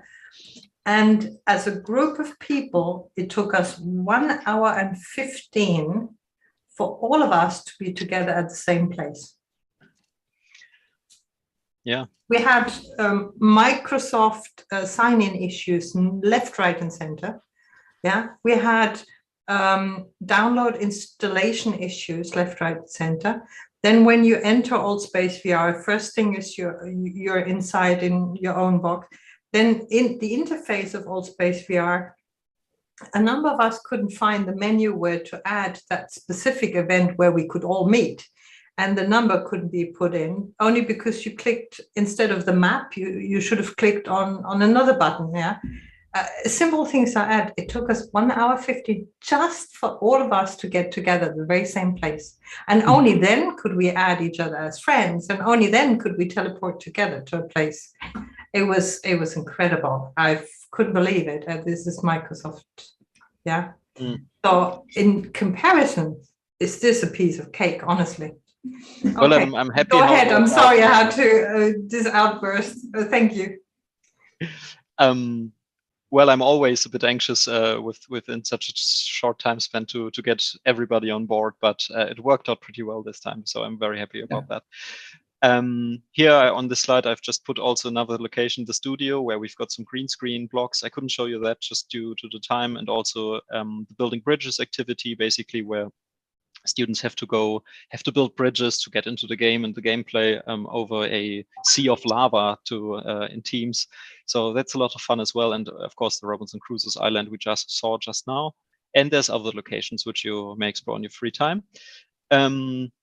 There's the BLOCKALOT wiki. We're at the moment working on this. This is basically an internal preview, but there we've got FAQ for students. So questions are catered to them, FAQ for teachers, video tutorials, which explain all of the aspects, which is also very helpful to some people who are more, well, who just get this information better through videos. We've got a lot of information about these adventures, these maps, general information on the project, information for parents, because that's always, I think, good to have to help them understand what their child is doing, what the world is like, if there's any violence or something of the sorts, how is the online gameplay, will they play with different people, and so on. We've got a glossary, there, helpful information, contact information, and also technical information, a bit about the server setup we're using. And also how the project came about. But now to the I think the most interesting slide for you, how you might be able to use it. Just head over to blockalot.de. There's this registration form, which is in German as well, but I guess you could just translate it in another page. Just don't enter the information on the page that's translated. And there's a bar where you have to state what you want to use it for, and you can just put all the information in English, because all of the parties who will activate your account can understand that. But if there's any problems, you can also contact either Steffi Wessner, who's the project lead, or me via email. I've put the mails down here, and I will also have a download link for the presentation in a minute. Our long-term goal, of course, is to create a network, and an international network at that, of individuals that use Minetest in education. And we want people to take the next step in education and improve it for all parties. So educators, students, also schools, that you don't have a hassle with using all of the great ideas and potentials of game-based learning. There's a little caveat, because of course, this is offered for free by the LMZ BW. Basically, we just expect that if you have any good ideas, or if you use some of these ideas, if you incorporate it into your own teaching, that you might be so nice to share 1 or 2 ideas per year with us. There's this form basically on the right. It's basically 2 pages, and one of the pages just plugging bars here, or some points, and so we can use this information as well, distribute it back to the teacher, so there will be a lot of educational ideas to use. Currently, BLOCKALOT is only available for educational purposes, but other than the stated mission of the LMZ, it's available also outside of Germany. For private use, we plan on having a feature for commercial use within this year, which will be very competitively priced. So if you give workshops or something with Minetest, it might also be interesting to keep BLOCKALOT in mind. With that, I will go to my last slide. I will also put the link again in the chat, so you can also download the presentation if there's anything you wanted to look at again. It will be available for 4 weeks, and it's just a PDF file of what I went through just now. And I don't know if we've got some 2-3 minutes left. I'm also here for questions. This is absolutely wonderful, Chris. I'm stunned, and I'm so impressed, and I'm really, really excited. What a fantastic tool you've developed, BLOCKALOT. Yeah. Hi, Andrea. It's just joined us. Hi. Hi. Can you hear me and yes, see me? We can hear you and see you. Lovely.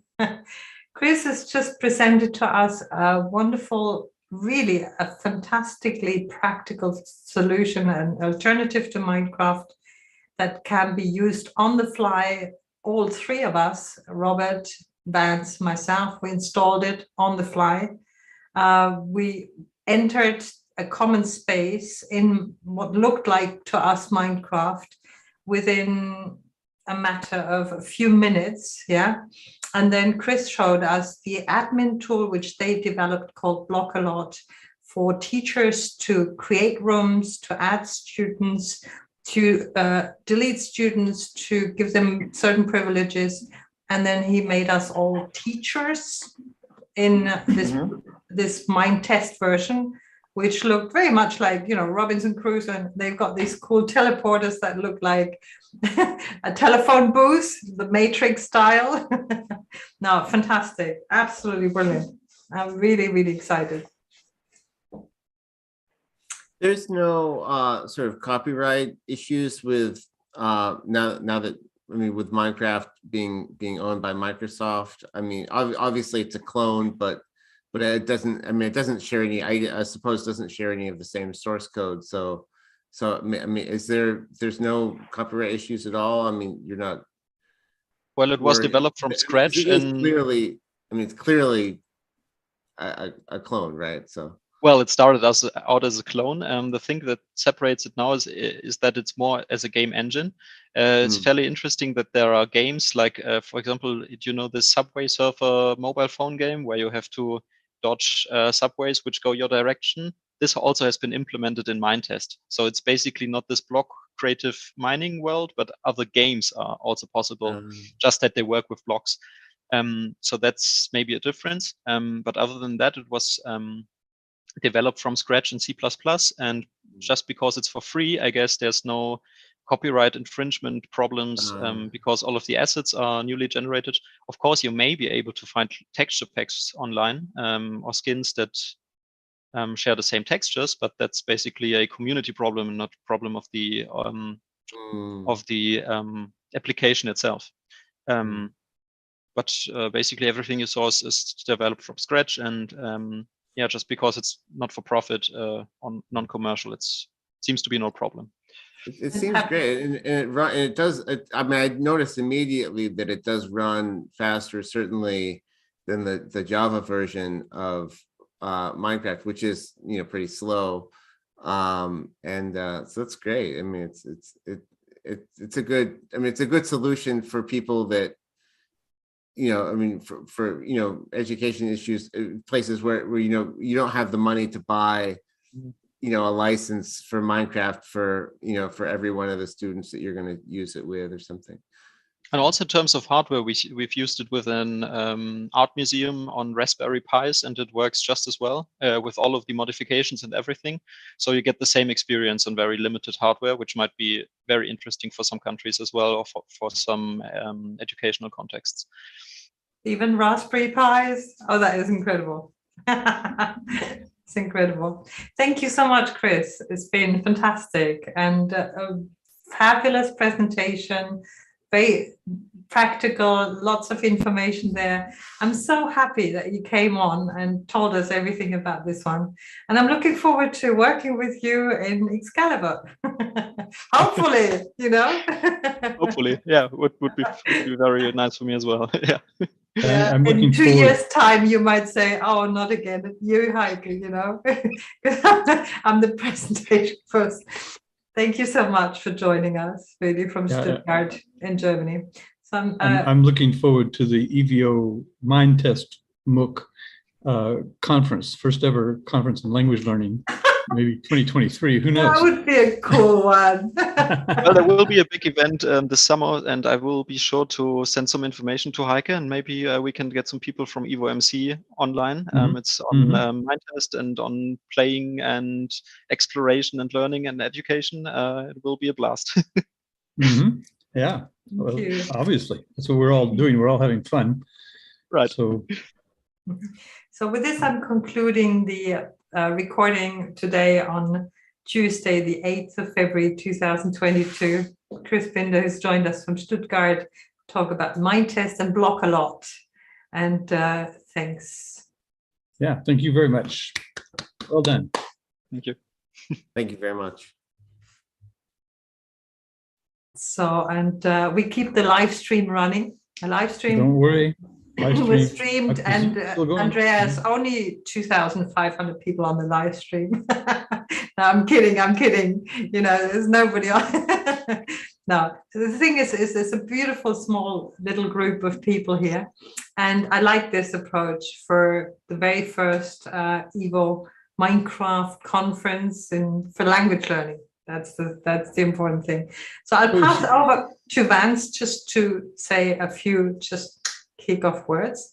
Then I'll pass over to Andrea. And if you could sort of also explain a little bit your position within Yule, Indeed, whatever. And I've presented about Guinevere and your fantastic work, the beautiful work also with the Italian kids during the field tests. So I presented everything about Guinevere and shared resources from the Guinevere project with Robert, who's a PhD candidate. And Chris obviously told us about their fabulous solution just now, and you have to watch the recording, and I know you will. And then I'll pass over to you, Andrea, to do you have a presentation, or do you Yeah, can I share it? Sure, absolutely. Keep going.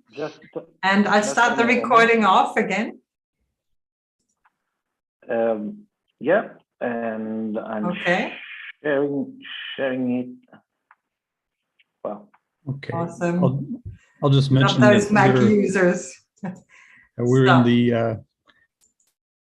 Welcome everyone to the session with Andrea Benassi, and this is part of the EVO, the very first ever EVO Minecraft MOOC 2020 one-day conference on language learning, and also in Minecraft, the first conference in Minecraft. Too. Yeah. The first language learning conference in Minecraft. And Vance, who initiated this, please, Vance, tell us more about what's been happening in the day. Well, we had a nice morning of discussions, and people actually in Minecraft on our server sitting around or riding trains or doing things that are, you know, sort of trying to explain to people what this had to do with language learning. It's actually all has to do with language learning. It all involves language. I mean, we just had an interesting interface of German versus English.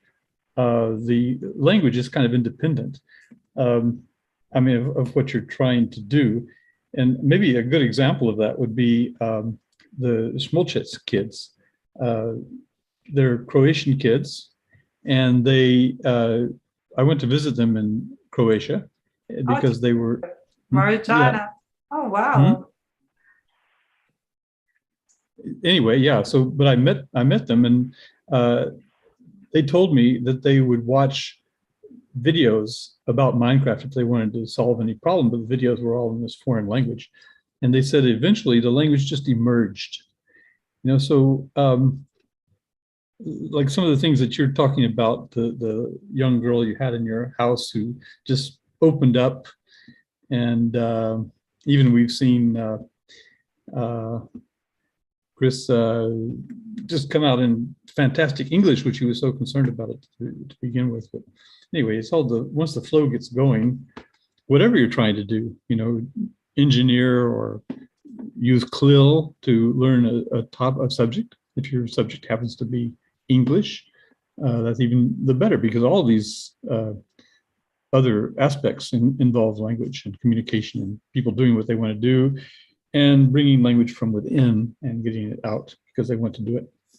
So that's kind of how it works. I'm happy you mentioned CLIL again, because that's part of the Excalibur name convention, like the acronym. And Andrea and his colleague Letizia Cinganotto, they're kind of a bit of the pioneers for CLIL in schools, even on a European level. Yeah, Letizia is definitely somebody who's well known on a larger, broader European scale for her fantastic research in CLIL.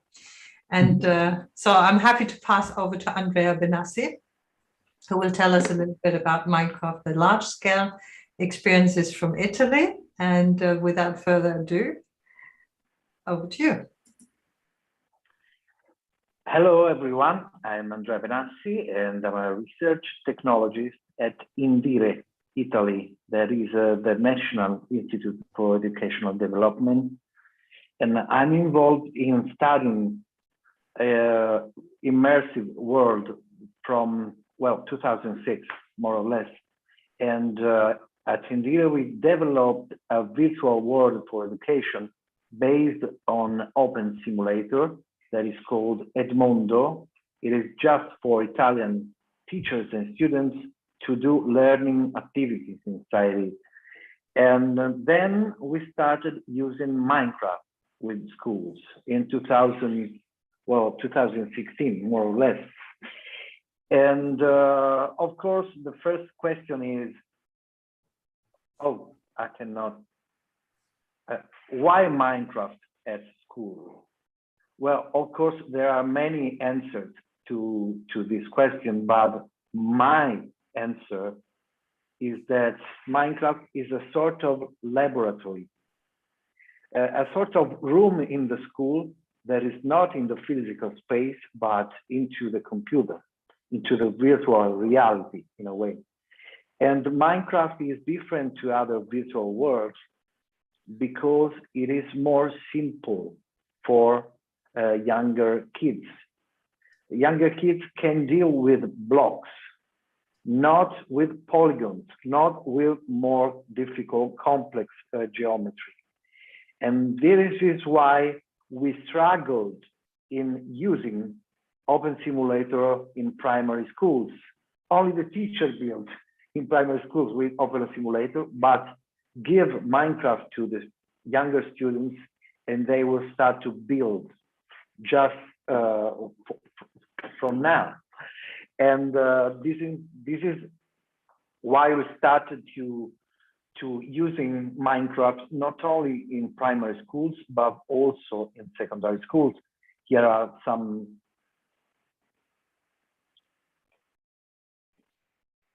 Here we are in a primary school in Florence.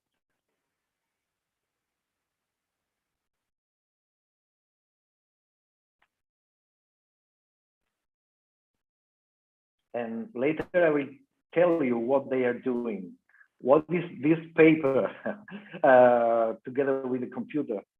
And here we are in a secondary school. They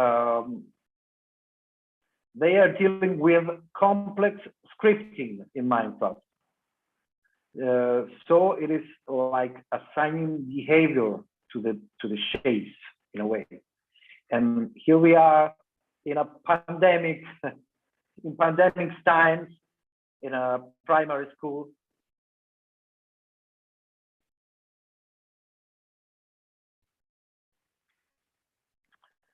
Okay, so I want to talk to you about the Minecraft training pad.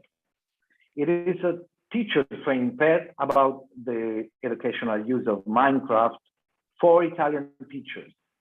It was run in 2019, 20, and 21 to more than 600 teachers.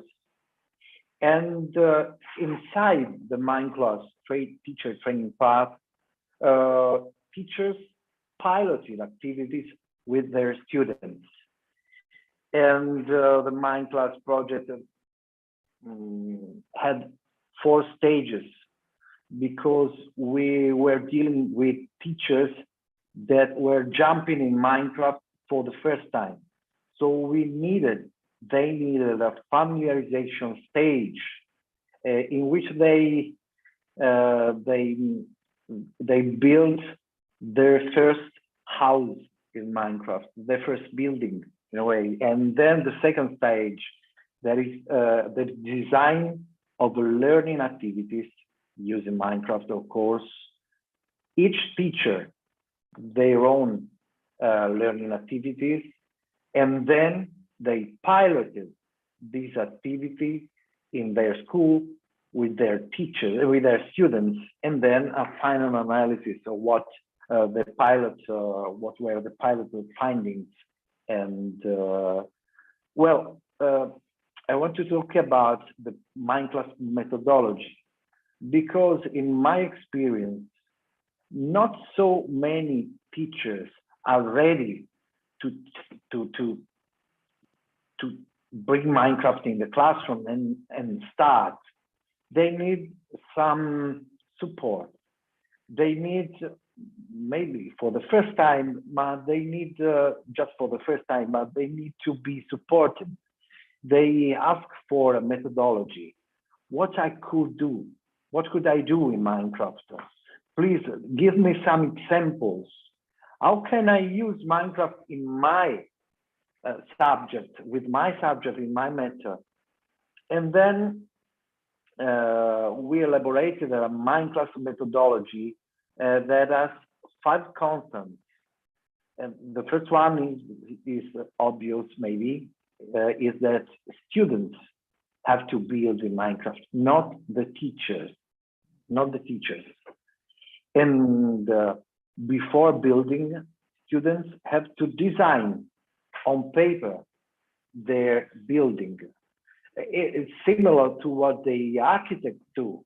They start designing, they start sketching on paper before building. And it is very important, a good balance between the students' freedom and constraints. You can give them too many constraints because they are not free to do what they want. The engagement, the playing side lesson. And you cannot give too much freedom because they could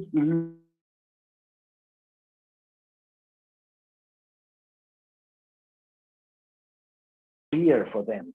And the teacher is the person who gives them the task. And then the Minecraft activities, the learning activities, Minecraft are based on team working. It is not a single student building and designing, it is a team doing this. And then there are the time limits. Something that is very important when you are playing at school, because playing has different times than schooling. And of course, you have to take care in terms of timing of the activities, not only the teachers, but also the students. Because this is what happens when you are working, not playing. And so they have to sort of work with Minecraft. It is a serious thing, and serious things have timing. And then there are not only constants, but also moments in the learning activity. You can recognize 5 moments in the learning activity designed by the teachers. And this is inspired by our guidelines that are inspired by design thinking. So the first moment in the learning activity, it is empathize. That is, well, for example, before building an ancient Egypt civilization, you have to empathize with it. That means you have to know it. That you, in a way, you have to start to meet that civilization in your mind, understand that civilization. Only after that, you can start to define, that is a second moment, you can start to define what the work of building implies. What are the knowledge you need? What are the kind of technical skills you need, and so on. Then you can start to ideate. That is design on paper. Maybe you have to try to sketch what you're trying to build before starting build, and then you can build or prototype in design thinking, and then there is a final evaluation. Here are two examples of activities made in the Minecraft project from teachers and students. The first one is a facility for the city, and the second one is the ideal city. A facility for the city means that students have to design and build a structure that doesn't exist yet in their town, but that could be a solution to a problem or need of the citizens. The building happens only after you have tried to empathize, define, ideate what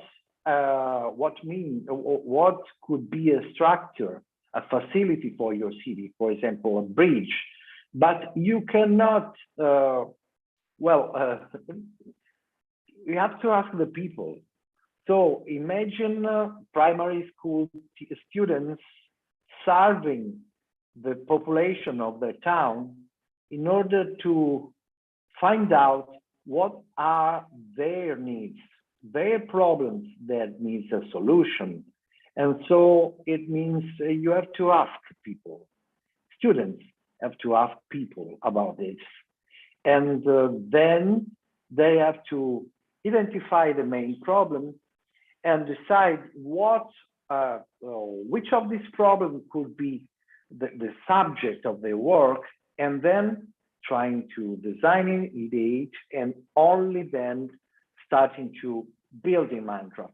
So Minecraft building occurs not from the start, but after the, in a way, the main work, of the students.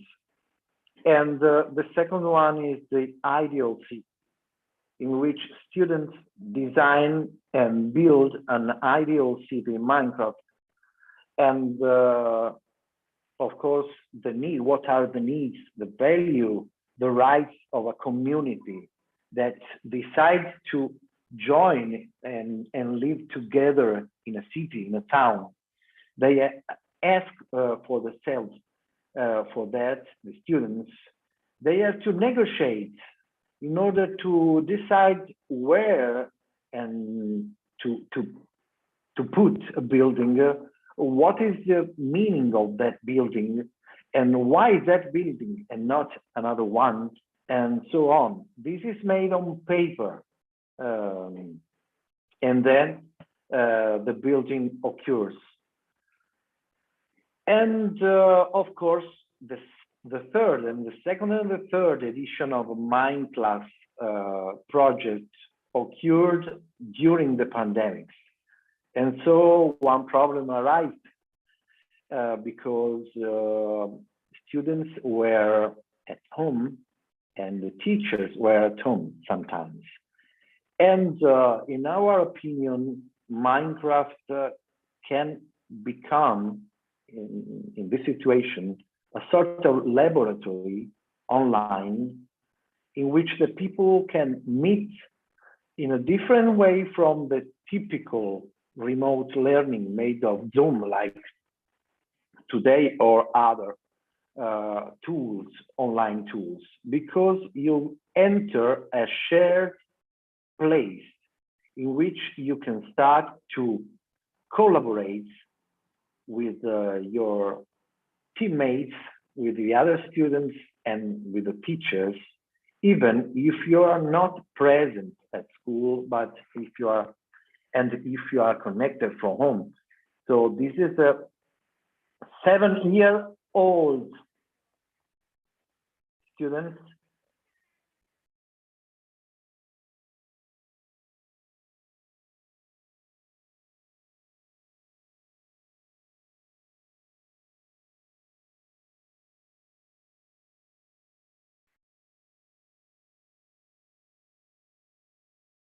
Okay, so just a word about the language in Minecraft, in the Minecraft project. It was sort of mixed together with our disciplines. Of course, there were English or language teachers, but Often these teachers join with other teachers in a multidisciplinary activity in which, for example, building an ideal city became an opportunity to speak and write English mainly in an activity. So you have to describe the city in English. You have to meet with other students from other schools and speak English. And that was our experience. Language learning is mixed up with other disciplines during this learning activity. Thank you for your attention. Of course, I'm here for answering to your questions.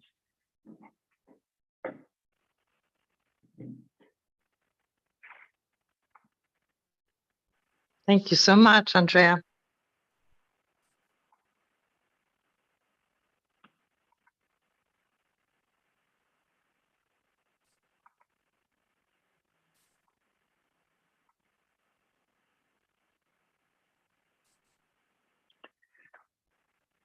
Sorry, that's me talking to the wall.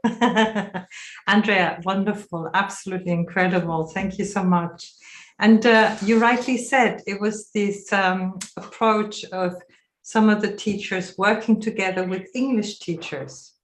And this is the CLIL solution to some of the, well, you want to teach in English, but some of the STEM teachers whose English is not so good are working together with English teachers. And we did the same in the Guinevere project during the pilot tests. We had English teachers join other teachers who were not so familiar with English.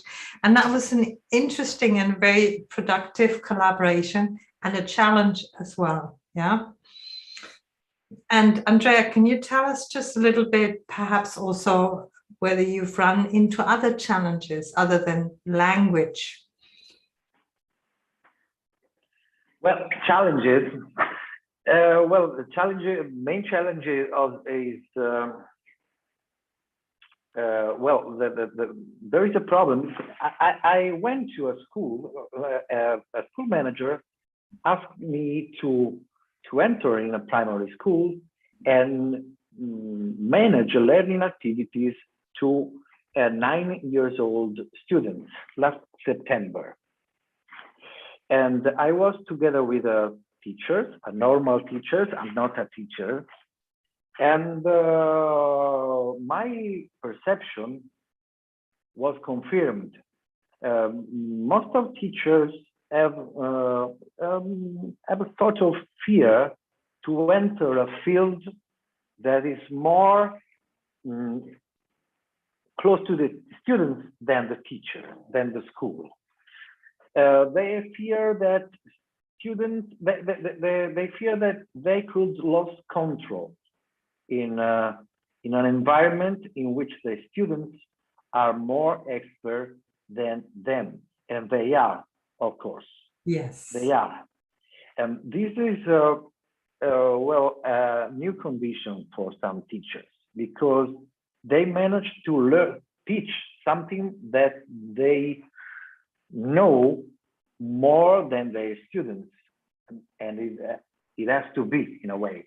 But here is a tool that the students know better than teachers, and this is a problem for the teachers.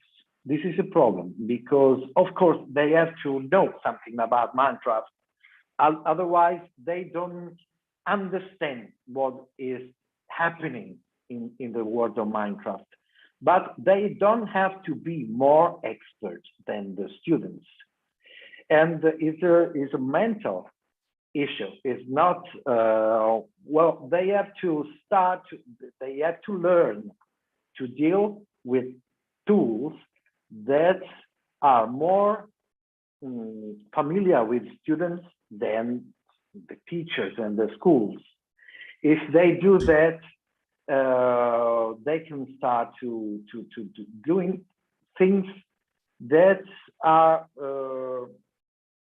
familiar with, that the students feel like their own things, their own playground. And this is good for learning.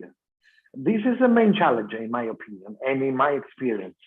And what about the fact that when students get very excited, that they start screaming? I mean, okay, Italians are a little bit more used to this level of noise, perhaps, but what about this one? Yes, well, a classroom in which the Minecraft activities are happening is not a quiet classroom. It is not a quiet classroom because there is a lot of discussion between students. This is not only Minecraft, this is team working, because when team working occurs, of course, there are people discussing. And it can be a quiet discussion, or maybe just like with the adults, it could be a lively discussion, and some noise can occur, of course.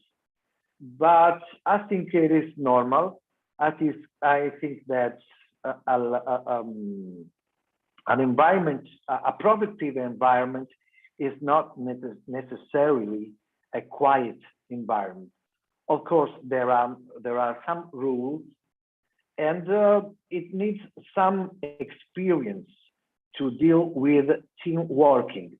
And this is another challenge, because we talk a lot about team working, but a few teachers know how to run team working activities. It is not easy because they are not used to. And this is another challenge. And too much noise means that team working is not working in a way. And so this is a problem not about Minecraft, but about team working, in my opinion. And what I remember fondly was the fact, and at one time it was also perceived to be disturbing the field test, in as much as we wanted to listen in. We wanted to listen in what the students are talking about, and whether they speak English or French as well, which was the language purpose. And because of wanting to listen in, we also connected two-way communication. Like in our case, it was a mobile phone on the table, or sometimes microphones on the table in the classroom during the field test. And of course, in this process, it was always like a conversation. You know, I wanted to prompt the kids to speak English. So I felt like I'm disturbing the learning process more than, but then the interchange, like the English language that needed to be used in order to communicate, that was the whole purpose of the field test. And yet I came in at a distance into this scenario, which again proved the great chance of these systems to have somebody at a distance with another language join this team, as you were talking about. Have you done any more international team tests with the teachers in Italy? No, it was the last one of, unfortunately, pandemics join, it was an issue. It is not a motivated issue, because we could also have had different schools joining in a same place, but of course there are a lot of issues in the schools, and so some projects are postponed. And I currently have a project in Edmondo from different countries, but not with Minecraft. I remember what you were talking about.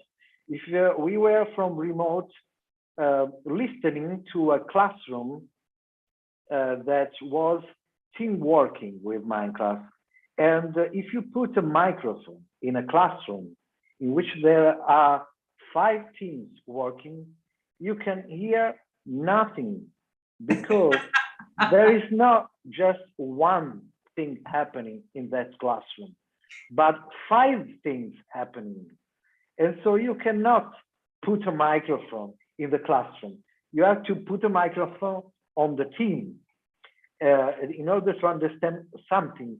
And of course, this is something new in a class, because teachers are used to listen to the whole classroom, to deal with the whole classroom. This is a difference. And of course, teachers have to learn to deal with it. And we too. And this opportunity to actually open up the classroom in this virtual space internationally, that's something we're going to explore in Excalibur to a larger degree. In Guinevere, we only did like one person like myself interacting with the kids and being supported by an English teacher locally and the STEM teacher in the other room, and it was really interesting, that setup. But then hopefully in Excalibur, we get whole classes working with each other, or groups of students working with each other to collaboratively create. Yeah. And that, of course, is a timing challenge, which we've learned through some other EO-funded projects. They said, yeah, the English lesson or the physics lesson or the STEM lesson is at a different time in the week in Italy than the different time in the week in Germany. And so for the 2 classes to get together, they would have to have this class scheduled at the same time. So that might be an issue, might be a big issue. But as I said, this is what Excalibur will be all about. Well, there were another problem, briefly. Of course, because of the pandemics in Italy, and not only in Italy, a lot of schools now, and not before, have an all-in-one platform. Think about Google Suite, think about 365 Microsoft for the school, and so on. A lot of schools have this. And of course, Minecraft is part of the Microsoft offer. Minecraft Education, the education edition version.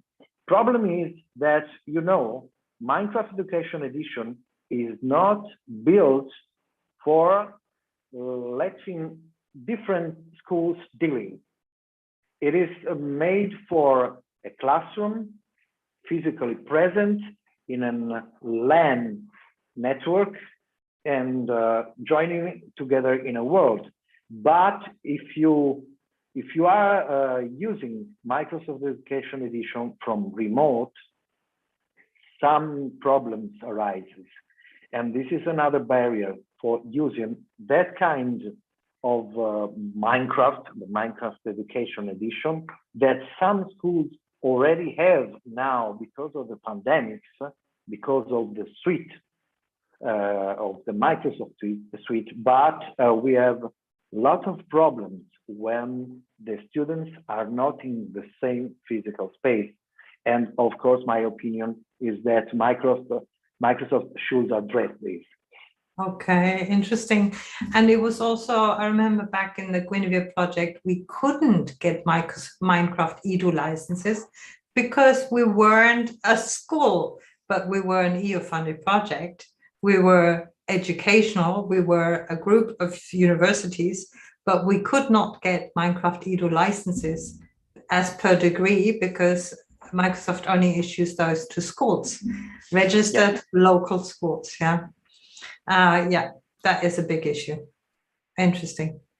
Perhaps Minetest would help here. Yeah, that could be the solution even to the project.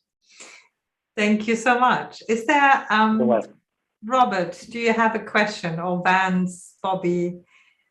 Chris is gone, it seems. Yeah. Do you have a question to Andrea?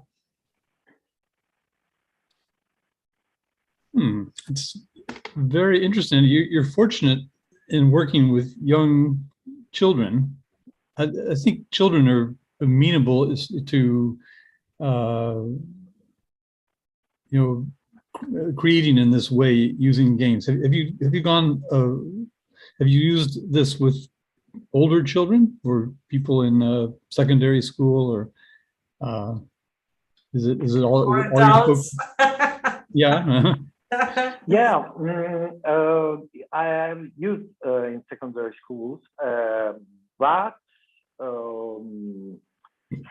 it is more focused with technical skills, just like scripting, no, in Minecraft.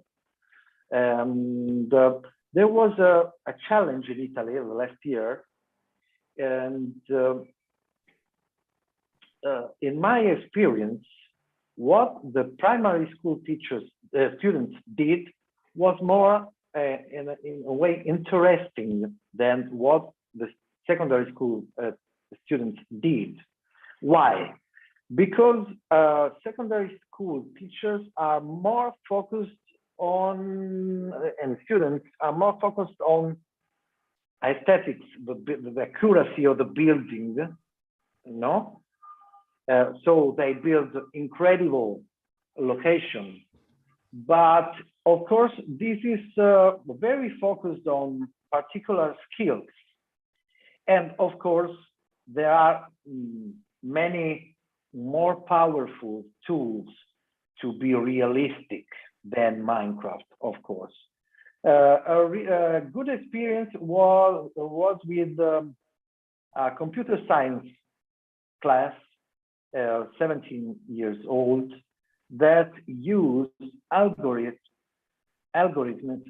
to create a city by the algorithm, not building it, right? They have to build an algorithm that recreates. No way. This is a very, in a way, deep way of dealing with Minecraft and the scripting part, the coding part of Minecraft. Incredible. Yeah, we have someone in EVO Minecraft MOOC from the beginning. His name is Mircea Petrascu, and he's from Romania, and he teaches coding, and he taught us a lot about scripts when we first started out, and he could create cities, you know, redundantly, but basically if you have an algorithm, you can build building, or you can, one thing you would do, you'd build stairways extending forever, you know, or go tunnel into mountains, and you could basically, you know, he set up railroads and underground railroads and things like that using these. So he's a very interesting character. And of course, to me, that's coding is another language learning activity. I wrote an article recently on just that. Why should an English teacher teach coding? You know, because it's a concise way of expression. Just like you try to teach people writing or whatever, you have to be very exact in what you say. And yeah, I find I think last year before, I was in Thailand doing a workshop on teaching people coding skills using language. We didn't use computers or anything like that. Basically, I just got them. I gave them some little tasks that they had to create algorithms, like you said. And if you compare coding with the language, I kept saying that when there's language ability, sometimes you can understand a lot quicker than you can speak it. And with scripting languages, it's always that one can read the scripting language almost often very well, because there's a lot of explanations within the script itself of what the script does and how it repeats itself and the different parameters you can detect and so forth. So when you have a script, to understand what it does and how to change it a little bit is not so difficult than rewriting the script from scratch. That's almost like an impossible task. So speaking it is versus reading it, yeah. And I kept saying that I'm fluent in, I don't know how many languages that I speak, but also I am fluent in reading about 15 programming languages because HTML and CSS and are part of this. I kept listing them as well, Java including, so but I can read it, understand it, but not write it. Yeah, cool. And what about Minecraft as the game itself? Yeah, the game of playing games. You said I mean, sorry, that was Chris actually said that sometimes Minecraft is used to recreate games. Have you come across that one? Well, yeah, but it is mainly it is a negative experience. Oh, last year and the year before, we started a national challenge for schools. They had to create games, not just by Minecraft, but by whatever they wanted. And when they used Minecraft, the building things comes up, and they forgot to design the game. It is very difficult to play something that the students built and designed. It is most of the time it is a sort in the best examples are sort of storytelling.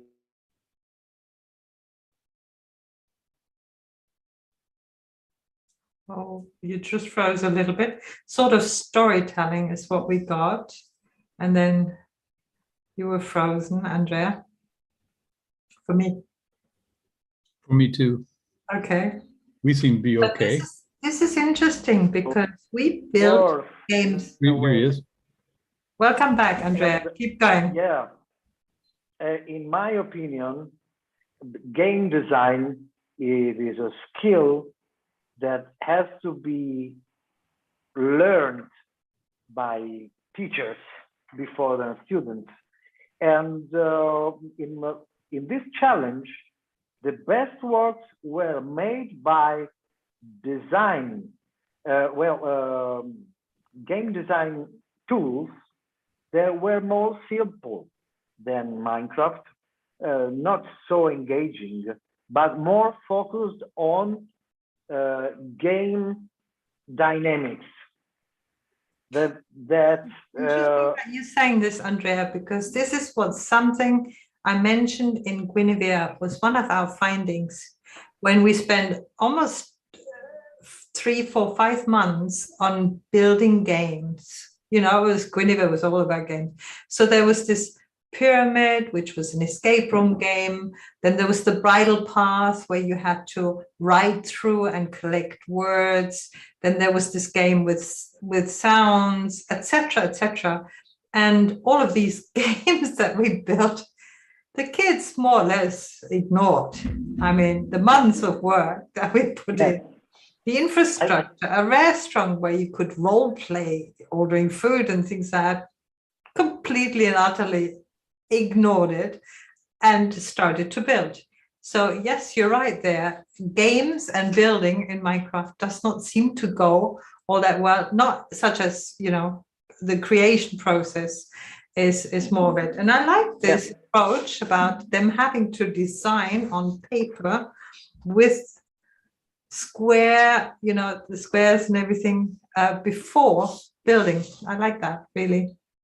Yeah, there are more simple tools that have some sort of affordance for the students, for the children, to think about user experience, player experience, no?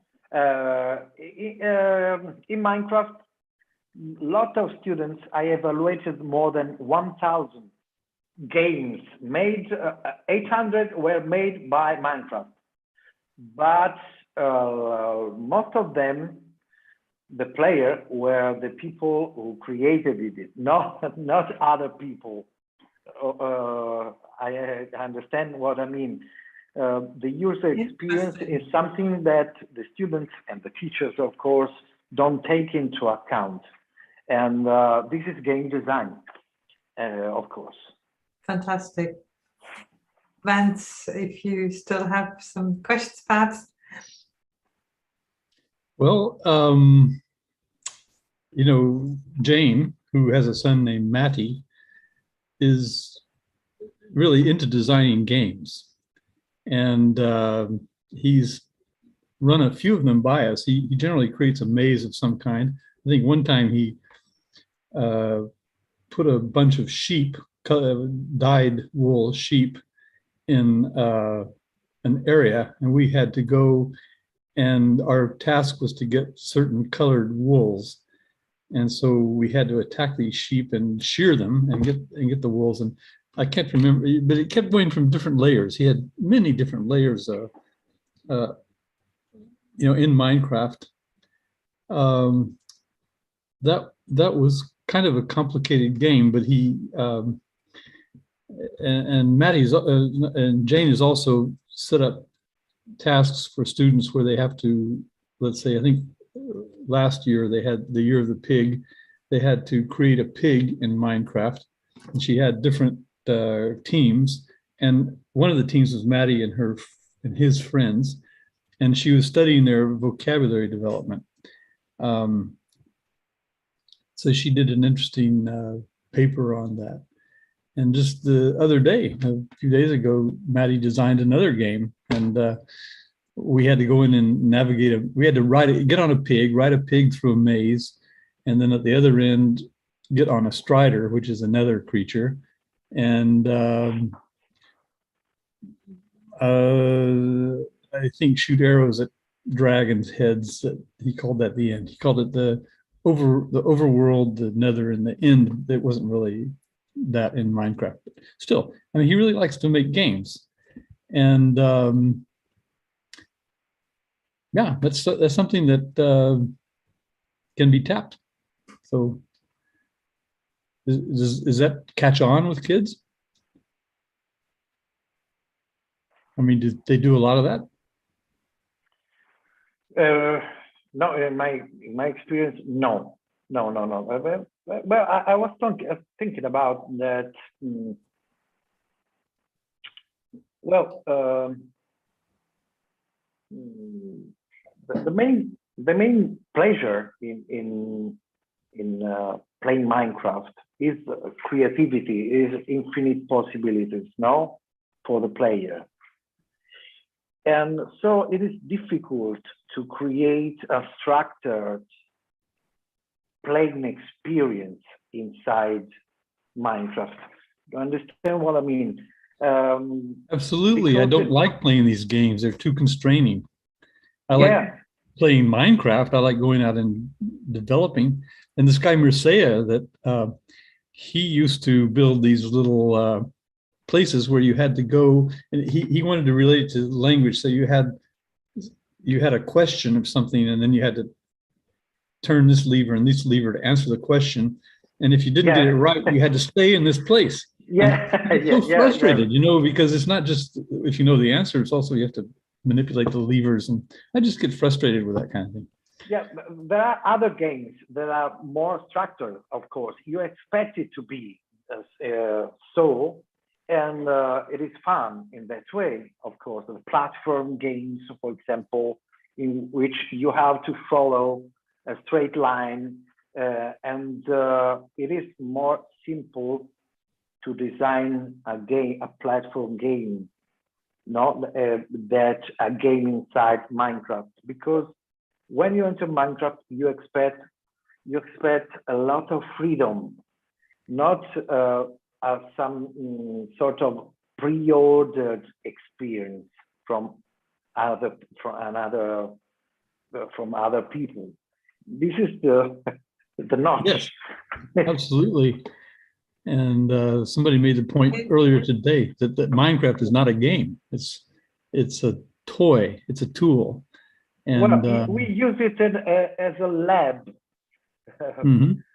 We use it as a lab in which you are not, in our Minecraft way, you are not playing, you are working, no, in a way. So it is, of course, you have fun doing that, but it has not the typical game dynamics. It has the laboratory dynamics. Yeah. Can you call it a sandbox game? Well, it's a sandbox, but not a game. A game has a goal. It has an end. You're supposed to, Minecraft has an end. If you get the dragon's head, or you go to the Ender world, and I can't remember. There's a big dragon there. I think but anyway, you go to a city and you try to you actually can defeat the dragon and get the dragon's head, but still it's not really an end because there's still more to play. So it's just one goal you can accomplish, but it's an endless game. Doesn't really end. It has no real point except in playing itself. And that's why it's a toy. It's kind of like a ball. You can play a game with a ball, but you still have the ball and you can do all kinds of other things with it. So thank you so much, Andrea, for your wonderful insight. You're welcome. With very interesting teachers, that is really a large-scale experiment, a large-scale lab that you've put up there. And fascinating insights into also the teachers' attitudes, the teachers' issues. And I'm so happy that you're bringing this to the table of Excalibur.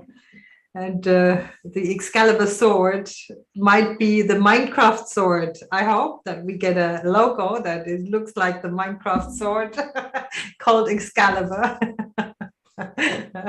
The logo is yet to be designed, so I've put up a note. Yeah, thank you so much. And if there's no further question, I'd like to call this to a close. Very, very encouraged, inspired with this fantastic information we've been able to receive. And thank you all for joining. And yes, really remarkable what you've put together for us here. Your explanation of Excalibur from Camelot to Avalon to Lancelot and whatever else is there. Then the Minetest, that was quite interesting, and Andrea's experiences as well. I actually mentioned to James York, whom we were talking to earlier, he had a discussion about, well, he was looking for practical, what are teachers doing with Minecraft? He's kind of kept, every time we would say give an example, he'd say, well, what are teachers really doing? And Andrea I told him, well, if he'd stick around for your sessions, we'd probably find out a lot more about it. And I think Andrea has given many good examples there. Obviously, he's shown us that teachers can do things, especially if, in a practical way. So his point seems to be that Minecraft is really difficult to implement. And Andrea has pointed out some of the challenges, as you said, especially with Minecraft Edu, which I agree with. Anyway, of course, we need to share these experiences in forums like this so that we can learn from each other and see what each other is doing and answer questions like James. What are teachers doing with these things? So, anyway, thank you. Thank you very much. Everyone who's joined from Malaysia to Italy. Yes. Germany. Yes. To the north of Finland, wherever it is we extend to. So, yeah, thank you very much. The date today is the 8th of February 2022. I'm concluding this recording, and the live stream will be on Van Stevens' channel. Check out Van Stevens, lots of videos there. Thank you so much. And I'm looking yours away, so I should stop the stream. Okay, and here we go. Bye-bye live stream. Thank you very much for attending. Oh, you stopped the live stream, then I stopped.